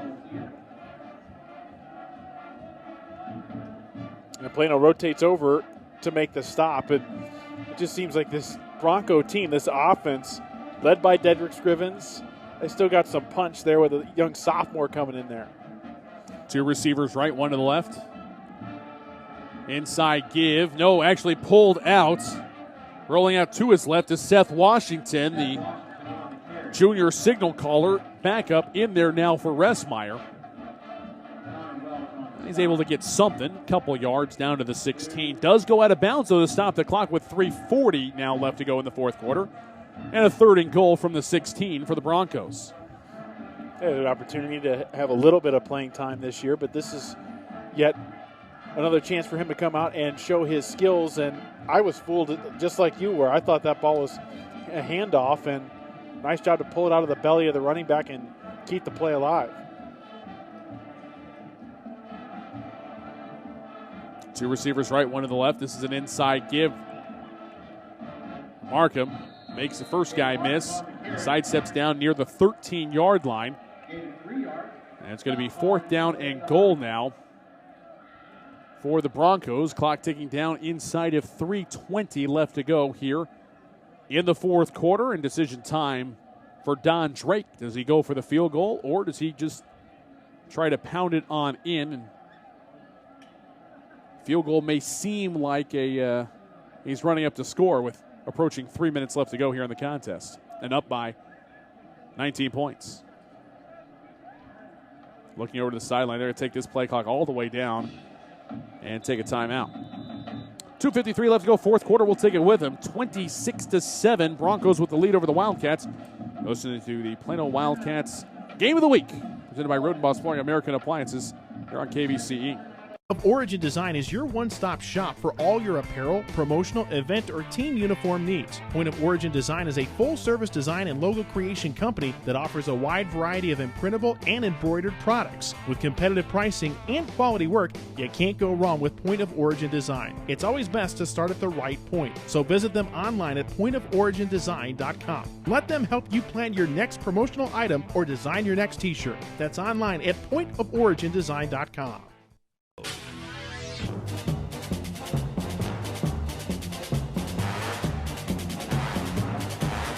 2:53 left to go here in the fourth quarter. Broncos 26, Wildcats 7. Boyd going to attempt a 30-yard field goal here for Drew Smith. His long of the season is 31. He is 2 for 3 on the year. And for the right-footed kicker, Smith, this will be from the left hash. Out of the snap of Parker Noren, Braden McFadden with the hold. Good execution. The kick is up. Plenty of leg on this one, and it's up and through. 30-yard field goal good for Drew Smith. Your new score from Ron Post Stadium, 29-7, Broncos on top of the Wildcats. You're listening to the Rodenbos Flooring American Appliances presentation of Plano Wildcat football here on KVCE. Buford Roofing and Construction is a family-owned company you can trust. Buford Roofing specializes in roofing replacement and repair for the outside of your home or business and radiant barriers and insulation for the inside. They use top-quality materials, professionally trained crews, and guarantee total customer satisfaction. When you use Buford Roofing and Construction, you can consider yourself protected. They're online at BufordRoofing.com or call 817-329-ROOF.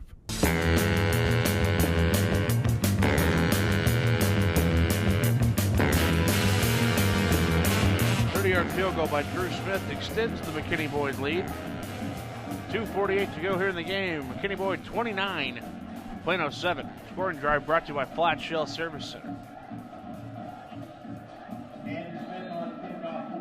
Broncos will kick off left to right here in the fourth quarter, continuing to do so as they've done a couple times now. 2:48 left to go here in the fourth, as Doc told you. Thomas Lee here with you. Ryan Mueller alongside as well. Alex Sterling, third man in the booth down in the field. Cameron Brock, I want to thank you for spending part of your Thursday night with us here on KVCE.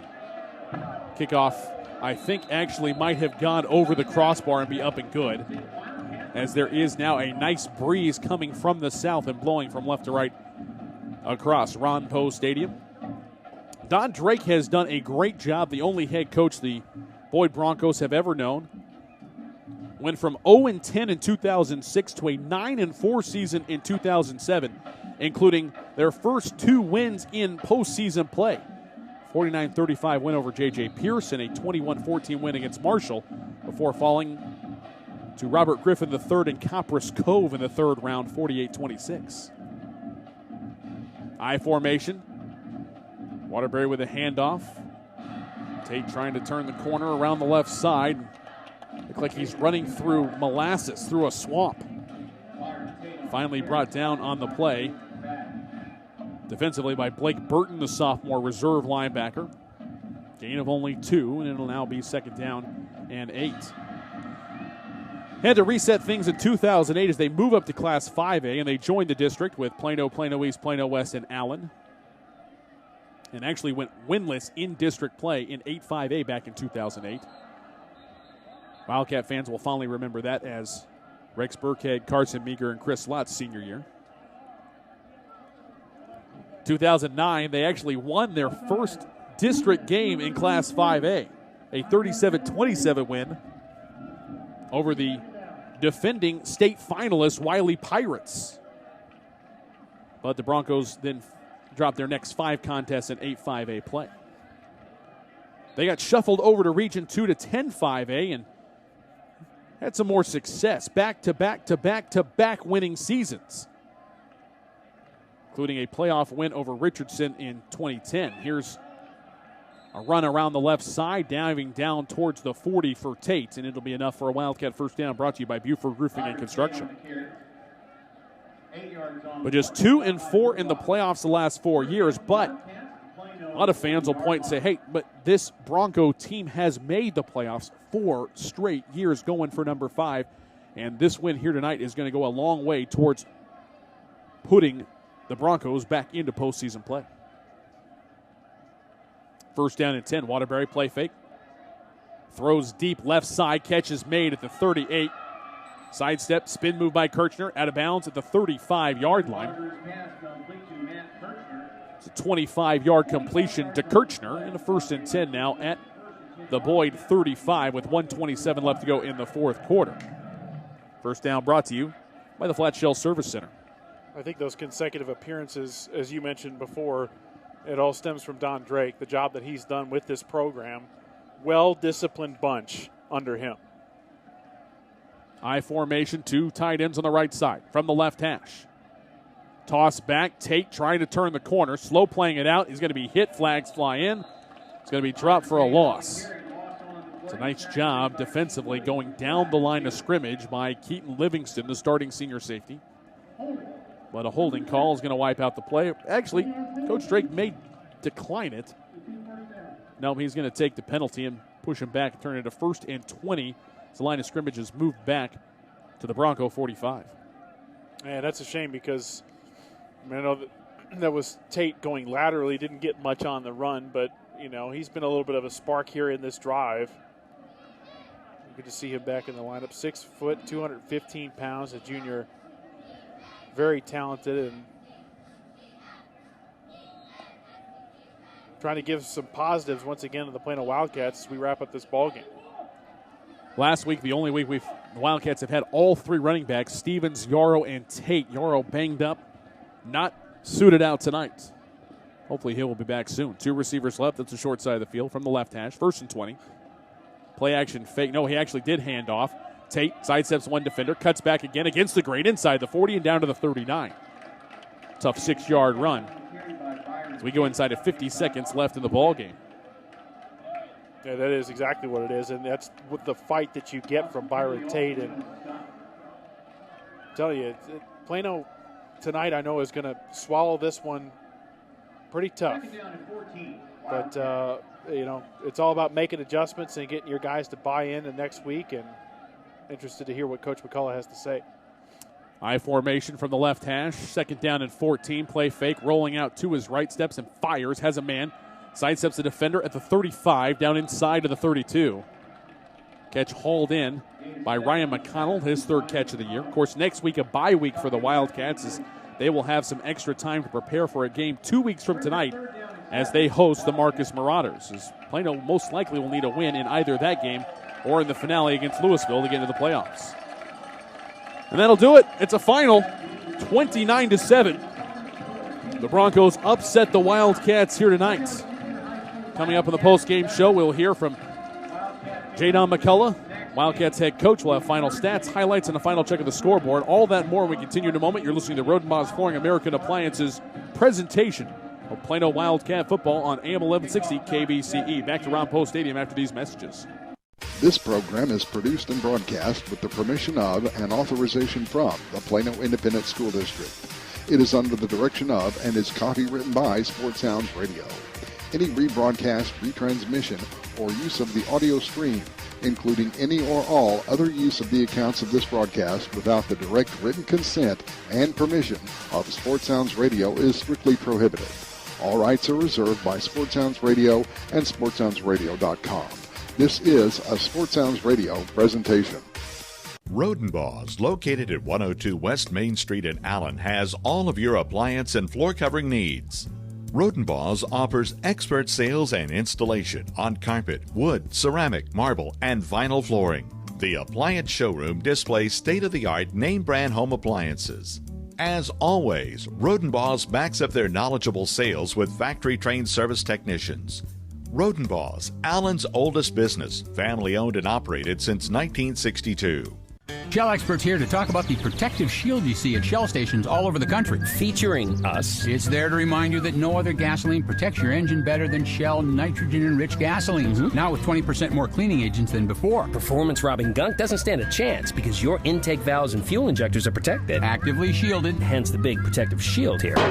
So try Shell nitrogen-enriched gasolines today. No other gasoline protects your engine better. For quality auto service and repair, see the folks at Flat Shell on Preston Road at I-635. Buford Roofing and Construction is a family-owned company you can trust. Buford Roofing specializes in roofing replacement and repair for the outside of your home or business and radiant barriers and insulation for the inside. They use top-quality materials, professionally trained crews, and guarantee total customer satisfaction. When you use Buford Roofing and Construction, you can consider yourself protected. They're online at BufordRoofing.com or call 817-329-ROOF. Saturday means Irish football. You got to respect each other. Running hard. He's going in. Long ball downfield. You got to compete as hard as you can. Fighting down the sideline. Still working. Touchdown Notre Dame. Listen on your home for Notre Dame football. AM 1160, Saturday night, the undefeated Fighting Irish battle the Florida State Seminoles on the road. Coverage starts at 6, right here on your home for Notre Dame football. KBCE AM 1160. Movie theaters, arcades, and amusement parks are awfully expensive. But where else can you find that safe and memorable fun for your kids? A Texas Legends game. There's a zip line, a bounce house, a mechanical bull, all thanks to Jumper Bee Entertainment. Bring the whole family for a night of fun without emptying your wallet. The Legends still have a few ticket packages left, including specials for your family. So check out TexLegends.com or Texas Legends on Facebook before they're gone. The Texas Legends, where fun happens and basketball too. Welcome back here to Ron Post Stadium, 29-7 the final tonight. The Boyd Broncos defeating the Plano Wildcats. We go down to the field. Cameron Brock is with the head coach of the Wildcats, Jayon McCulla. Coach, obviously not the result you were looking for. Would you like to put this into your own perspective? McKinney Boyd won the game. They were the better team. We came out flat. You know, I don't know why, and that's on me. But they just outplayed us. And, you know, give them the credit, but we've got to somehow get over it, get well. We're a little dinged up. But by far, that's the worst game we've played all year. And it's tough in this district because you play such big games every week. And, you know, we've had two very emotional games against West and East. And even, you know, even before that, you know, so with Flower Mound. So, we got to somehow regroup and get ready for Marcus because that's probably going to be a playoff game. Coach, obviously sports are about overcoming disadvantages, but how big of a factor do you think the bye week for Boyd was? It was big. I mean, but I'm not going to use that as an excuse. We can play better than we played. And my kids aren't going to make any excuse. But, we're going to go back to work, and we know we can play better than that. And so, that's what's disappointing, is just knowing that emotionally, and we didn't execute. It was a lot of mistakes, a lot of penalties, a lot of fumbles, interceptions. We made some mistakes in the kicking game. And so, when you play like that, you're not going to win, especially against a good team. They're a good football team. Coach, how do you plan on using this as a learning factor moving forward and taking this? Look at the mistakes and, schematically do things that whatever didn't work, schematically make corrections. Just play better. We beat ourselves in a lot of ways. So, just emotionally, I just felt that the team was flat tonight. And like I said, that's on me. I'm not blaming them. I'm just saying, emotionally, we weren't ready to play. Coach, thank you for your time. We'll see you in 2 weeks. Back to you guys. Thank you, Cameron. And Jayon McCulla sounding a little despondent, a little disappointed at the effort that was given tonight. But, all the things that he said the postgame show, they're all true. He wants to say that they're excuses and he doesn't want to make those and so forth. But we talked about all those things during the broadcast. The fact that Boyd's coming off their bye week. They're extra charged up. They know how big this ball game was. They had their backs against the wall. If Boyd loses this ball game to fall to 2-3 in district, they would have lost to Plano, Plano West, and Allen. And while those may be three of the playoff teams going in, that leaves them with zero margin for error because they take on Marcus next week at Marauder Stadium before Marcus then comes to Plano 2 weeks from tonight at John Clark Stadium. And the next couple weeks are going to tell us a lot about who's going to get in. Allen has separated themselves from the pack. Plano West, with a win tomorrow, can elevate to a game behind them as the Eagles are bye this week. This is their off week in district play. But I tell you, it's the combination of playing West and then playing East and now playing Boyd before the bye week. That might have worked against them a little bit. And not to mention the fact that this Boyd team's really darn good, and they're fighting for their playoff lives. They are, and you could just kind of hear it in Coach Drake's voice in the pregame interview. He's was calm, collected as ever, and you got to hand it to him. He's got a good team. As you said, they are a scrappy young bunch. He's got the great running back in Scrivens. Restmeyer has come in this year. He's got a great arm, very accurate, and then the defense played well. Anytime you hold a guy like Brandon Stevens, who just seemed to be more confident as the season unfolded, they bottled him up tonight. They got things headed in the right direction. So now the Wildcats need to do what the Boyd Broncos did and use the bye week to get things back to square one. Step aside for a break. We continue on with more of the post-game show here. Your final score once again from Ron Post Stadium, 29-7. Broncos over the Wildcats. You're listening to the Roden Boss Flooring American Appliances presentation of Plano Wildcat football on KBCE.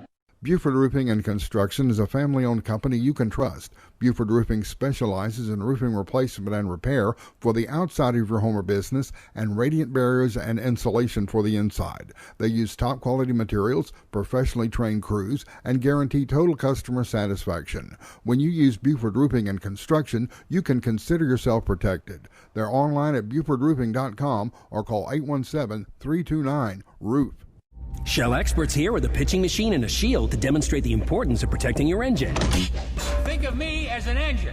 The Shield is new Shell gasoline with 20% more nitrogen and rich cleaning agents than before. And the baseballs are gunk that attack intake valves and fuel injectors. Come on, gunk, is that all you got? Gunk is out of here. New Shell nitrogen-enriched gasolines. No other gasoline protects your engine better. For quality auto service and repair, see the folks at Flat Shell on Preston Road at I-635. Rodenbaugh's, located at 102 West Main Street in Allen, has all of your appliance and floor covering needs. Rodenbaugh's offers expert sales and installation on carpet, wood, ceramic, marble, and vinyl flooring. The appliance showroom displays state-of-the-art name-brand home appliances. As always, Rodenbaugh's backs up their knowledgeable sales with factory-trained service technicians. Rodenbaugh's, Allen's oldest business, family-owned and operated since 1962. Are you tired of only spending time as a family huddled around the TV? Would you like to enjoy some culture with your loved ones without breaking the bank? Then let me introduce you to the Greater Dallas Youth Orchestra. The GDYO provides music education and performance opportunities for musically talented youth, but this is no kids' concert. The GDYO comprises 7 different ensembles made up of over 425 talented musicians ages 8 to 18, representing more than 50 communities in North Texas. You won't believe how amazing these ensembles sound until you hear it for yourself. So join them for one of their concerts at the Meyerson Symphony Center or Dallas City Performance Hall. For more information on how to make a donation, as well as a listing of upcoming GDYO concerts, visit gdyo.org. And if you know a talented young musician interested in an unbelievable experience, auditions take place in the spring. Connect with the Greater Dallas Youth Orchestra on Facebook, Twitter, LinkedIn, and at gdyo.org. Many heart conditions can be fixed, but many of us don't know we have a problem until it's too late. On April 2, 2009, Zachary Schroff, a 16-year-old sophomore offensive lineman, died of sudden cardiac arrest, the #1 cause of death among student athletes. Like so many SCA victims, Zach had no heart issues, nor did anyone in his family. If Zach had an echocardiogram, he might have been able to avoid suffering a condition that takes 10,000 of our youth each year. In his memory, Living for Zachary was formed to try and prevent SCA from taking the lives of youth everywhere. Join in the fight today and stop the silent killer of SCA by scheduling your young athlete for an echocardiogram, a procedure that can detect any heart issue with 99% accuracy. For more information, visit www.livingforzachary.org. That's living4zachary.org, and let your heart be heard.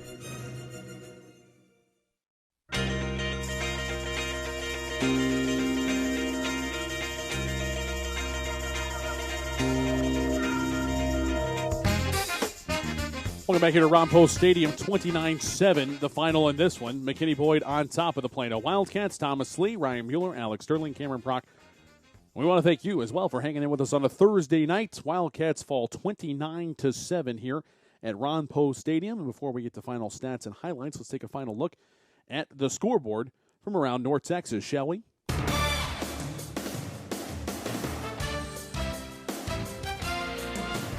Couple of ball games still going on and very much in the balance. We go to 5-6A, where Denton Ryan is on the road at Fossil Ridge, the Keller ISD Athletic Complex.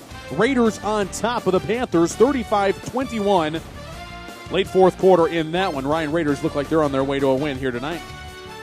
In 8-6A, Skyline shuts out the Longhorns at W.T. White. All Raiders tonight, 42-0 the final at Forrester Field. 11-6A. Back and forth affair. Rockwall with a 2-touchdown lead on Saxe. Yellow Jackets with a 49-35 advantage late fourth quarter. To Class 5A we go. 5-5A play to be exact. Wichita Falls Ryder is up by 5 points at home over Denton High. So the Broncos fighting hard with Ryder, but Ryder leads it by 5, 40-35 in the fourth quarter. Final from 6-5A, Lake Dallas, Falcons all over Eastern Hills, 49-7. The final in that one tonight at Hanley Field in Fort Worth. 9-5A, Frisco, the dominant win over Independence, 56-21. The final in that one at Toyota Stadium. 11-5A play, Creekview with a 34-14 win over Bryan Adams. Woodrow Wilson shuts out Conrad 65-0, and Hillcrest all over Thomas Jefferson. 63-0 the final in that one. 13-5A, Spruce with a 22-8 win tonight over Adamson.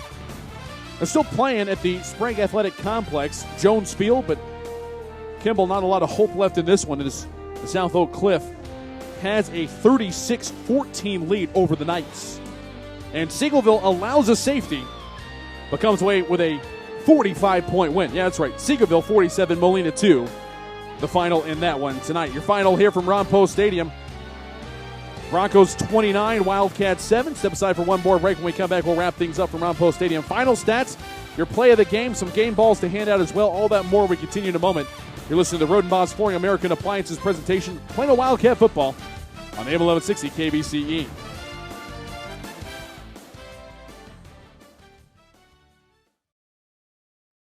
Rodenbaugh's, located at 102 West Main Street in Allen, has all of your appliance and floor covering needs. Rodenbaugh's offers expert sales and installation on carpet, wood, ceramic, marble, and vinyl flooring. The appliance showroom displays state-of-the-art name-brand home appliances. As always, Rodenbaugh's backs up their knowledgeable sales with factory-trained service technicians. Rodenbaugh's, Allen's oldest business, family-owned and operated since 1962. Shell experts here to talk about the protective shield you see at Shell stations all over the country. Featuring us. It's there to remind you that no other gasoline protects your engine better than Shell nitrogen-enriched gasolines. Now with 20% more cleaning agents than before. Performance-robbing gunk doesn't stand a chance because your intake valves and fuel injectors are protected. Actively shielded. Hence the big protective shield here. So try Shell nitrogen-enriched gasolines today. No other gasoline protects your engine better. For quality auto service and repair, see the folks at Flat Shell on Preston Road at I-635. Buford Roofing and Construction is a family-owned company you can trust. Buford Roofing specializes in roofing replacement and repair for the outside of your home or business and radiant barriers and insulation for the inside. They use top-quality materials, professionally trained crews, and guarantee total customer satisfaction. When you use Buford Roofing and Construction, you can consider yourself protected. They're online at BufordRoofing.com or call 817-329-ROOF. Writer Gerald Early said that when they study our civilization 2,000 years from now, there will only be three things that Americans will be known for: the Constitution, baseball, and jazz music. GDYO's Jazz Institute provides young musicians in North Texas the opportunity to learn what it means to be a jazz musician through weekly technique classes and combo rehearsals with professional jazz musicians. From the first note to the final round of applause, GDYO Jazz Institute concerts will amaze and delight both hardcore jazz cats and new fans alike. Learn more about the truly original American art form through the GDYO Jazz Institute. Online at gdyo.org/jazz. Point of Origin Design is your one-stop shop for all your apparel, promotional, event, or team uniform needs. Point of Origin Design is a full-service design and logo creation company that offers a wide variety of imprintable and embroidered products. With competitive pricing and quality work, you can't go wrong with Point of Origin Design. It's always best to start at the right point, so visit them online at pointoforigindesign.com. Let them help you plan your next promotional item or design your next t-shirt. That's online at pointoforigindesign.com. Hey, this is your DFW Sports Angel, Robin Valatudo. Hey, Vinos. Yeah. We are shuffling our Sports Blitz Saturday lineup. Inside the game, talking all things sports, 11 a.m., followed by Golf, Grape, and Grub, hosted by Tom Keys and Pamela Wood, and then Texas Links on the air with Pat Wheeler. Sounds great. AM 1160, your home for Notre Dame football, the Plano ISD Game of the Week, and Texas Legends basketball. Visit kvceradio.com/sports. Saturday meets Irish football. You got to respect each other. Running hard. He's going in. Long ball downfield. You got to compete as hard as you can. Fighting down the sideline. Still working. Touchdown Notre Dame. Listen on your home for Notre Dame football. AM 1160, Saturday night, the undefeated Fighting Irish battle the Florida State Seminoles on the road. Coverage starts at 6, right here on your home for Notre Dame football. KVCE AM 1160. This program is produced and broadcast with the permission of and authorization from the Plano Independent School District.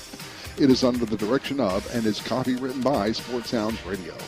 Any rebroadcast, retransmission, or use of the audio stream, including any or all other use of the accounts of this broadcast without the direct written consent and permission of Sports Sounds Radio is strictly prohibited. All rights are reserved by Sports Sounds Radio and SportsSoundsRadio.com. This is a Sports Sounds Radio presentation.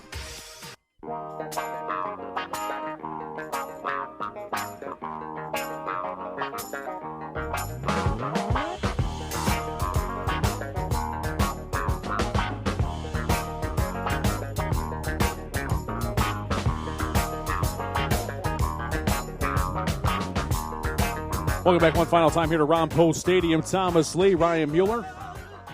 Plano ISD Game of the Week crew here on hand tonight, though not going the way of the Wildcats as the Boyd Broncos win it here at home, 29-7 over Plano. Time now to go through your final stats and a final look at this one. So we bring in the doctor, Alex Sterling, and thinking this is not going to go so well for the Wildcat faithful listening to us on the radio. No, Thomas, it's really not. This was a pretty rough game all around, and second half wasn't much better here. For 11 first downs in the game for Plano, 64 yards rushing, 159 in the air, 223 yards of offense, and an interception and 3 fumbles for 4 turnovers, 7 penalties, 55 yards, 28 minutes, 46 seconds, time of possession for the Wildcats. For Boyd, 13 first downs in the game, 127 yards on the ground, 128 in the air, 255 yards of offense, had 1 fumble for their lone turnover, 8 penalties, 66 yards, and 19 minutes, 14 seconds, time of possession for the Broncos. Looking at individual stats, first for Plano, quarterback Quinn Waterbury, 10 of 18 passing, 159 yards and a touchdown and an interception. His go-to receiver, Matt Kirshner, 5 catches, 124 yards and a touchdown, including the 56-yard touchdown there in the fourth quarter. Brandon Stevens, like we talked about the pregame, came in third leading rusher in the area, was held to 45 yards on 18 carries, 2.5 yards a carry. For McKinney Boyd, quarterback Grant Ressmeyer, 7 of 15 passing, 128 yards and 2 touchdowns. Jeremiah Campbell was his go-to receiver, 6 catches, 117 yards and the 2 touchdowns. And we talked about this was going to be we were expecting a running back battle here. Dedrick Scrivens, he had 74 yards and 2 touchdowns and 18 carries. A little misleading there because his last touch went for 19, and that was the longest run he had in the game. So overall, they did a decent job on Scrivens, even with the 2 touchdowns. But as Coach McCulla said, penalties, turnovers, just a rough night overall. And Boyd was on Plano's side of the field for over half their possessions, and I think that had a lot to do with it. Yeah, absolutely. It was really tough going there, particularly in that first quarter. The first 3 drives for the Broncos all started in Plano territory, but if it weren't for a forced fumble, they might have all been cashed in for touchdowns. So Wildcat defense had their back against the wall from the moment this game was kicked off. Thanks, Doc, for all your excellent work tonight. Bring in now Ryan Bueller. Try to find a play of the game in this one. Try to encapsulate what happened in this 29-7 loss for the Wildcats to the Broncos. Well, I think you turn your attention to it was the 11th series offensively for the Boyd Broncos, and at a point where they were up 19-0 in the ball game, and they needed a touchdown to basically put this one away. And I believe it was off a turnover where they got the football, and it just took one play. Dedrick Scrivens once again showing why he's one of the best backs in the Metroplex.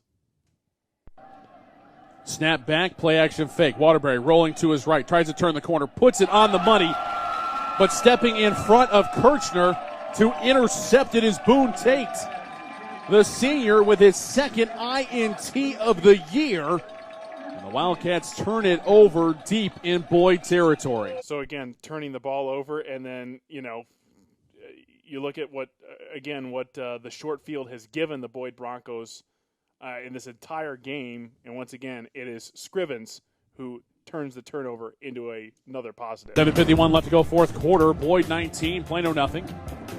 Handoff up the middle. Scrivens with a lot of running room to the 10, to the 5, into the end zone. Touchdown, McKinney Boyd. Dedrick Scrivens with his second touchdown of the night. A 19-yard touchdown jaunt for the 4th leading rusher in North Texas. And Boyd has opened up a 4-score lead. It's something that they really needed, Thomas, I think, to put the game away officially. And a nice effort by Mr. Scrivens tonight. He was unbelievable. Really impressive. And I think those 2 plays go hand in hand. It was the best drive of the night as far as consistency, moving the ball, first downs. Obviously, the touchdown to Kirchner was a bomb. But consistently moving the ball, that was the best scoring opportunity that Plano had at that point. A touchdown there would have made it a 2-score game. Then who knows? Then the bomb happens, and now it's a 1-score game. But unfortunately, Tate with the INT, Scrivens cashes it in, and that really put this one to bed. So are you ready to put Dedrick Scrivens and Grant Ressmeyer and Jeremiah Campbell on the list of the Boyd Broncos, of the great players of years gone by? Darren Alves, Jonathan Griffin. We had the 3rd Driscoll boy playing this ball game. Didn't play much. Steven Driscoll is a backup receiver, but James, his eldest brother, of course, Brian Driscoll, who led the team in a fantastic run a couple of years ago. But it really is impressive what Don Drake has put together here for the Broncos, considering they're just playing in of having a senior class, of having a true varsity squad. It's just the 9th year of varsity football for this team, and they've had a lot of success with 4 playoff wins over that stretch as well. Yeah, I think I am.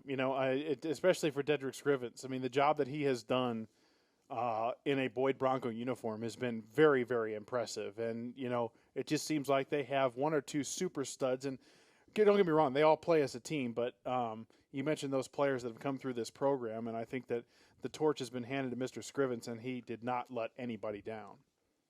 It's going to give up some game balls either way, though. And for the Wildcat offense, there wasn't much to chirp about tonight, but I'm looking in the direction of Matt Kirchner because that young man did not quit no matter what the scoreboard said. Yep, I completely agree with you, whether it was blocking or if he had a chance to grab a football. And, of course, he caught the only touchdown in the ball game for the Wildcats. But, yeah, it seemed like when they needed to spark, and it didn't come until very late in the game, Matt Kirchner played his tail off tonight. I'm with you, partner. Defensively for the Wildcats, again, their backs up against the wall most of the day, but there still were some nice things happening because the score could have been a lot worse if the Wildcat defense hadn't put in at least some work. Yeah, and I look at the cornerbacks, and I think Dejon Howard had a nice game. Defensive ends were getting after it, but I think we said a lot of the Lee brothers tonight, I think I'm going to go with Neba Biabahani. I think that he was a bullet tonight. I think he was all over the field, but it's tough to cover, guys like Dedrick Scrivens on every single play. But I think Biabahani made his presence felt tonight.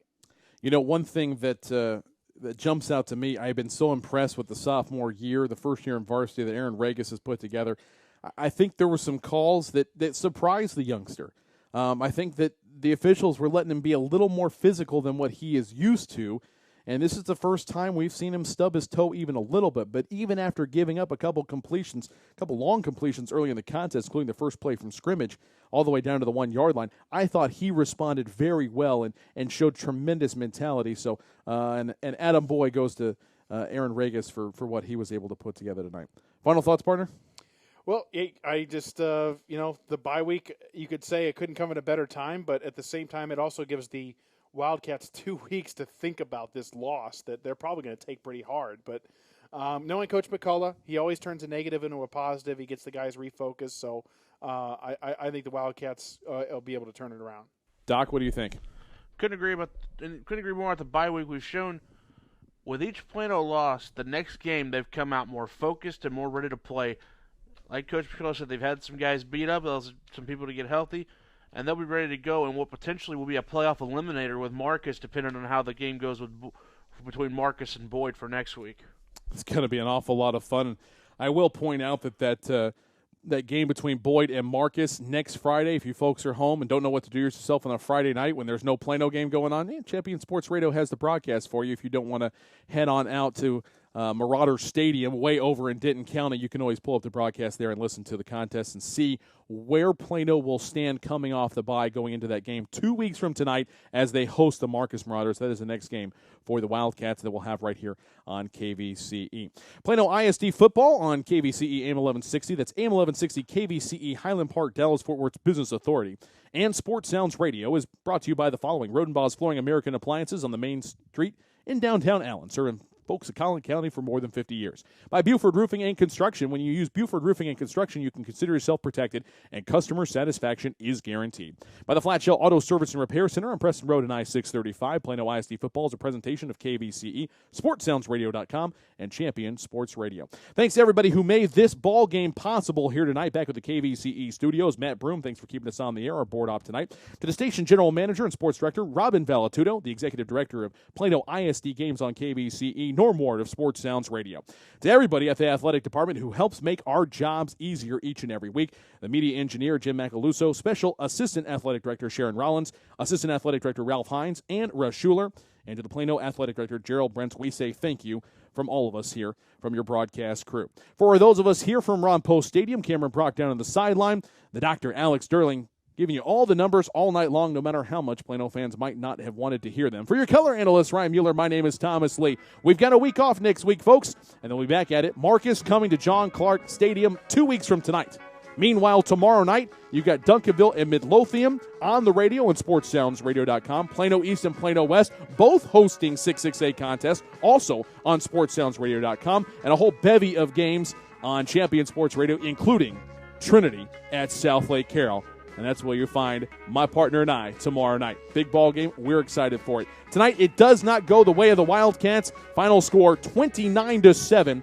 The Broncos defeat Plano and really tightens thing up in 6-6A play. For all of us, have a great night, folks. Once again, I'm Thomas Lee. Your final score 29-7. Plano on the short end of the stick against Boyd. We'll see you next time. 2 weeks from tonight, back at John Clark Stadium.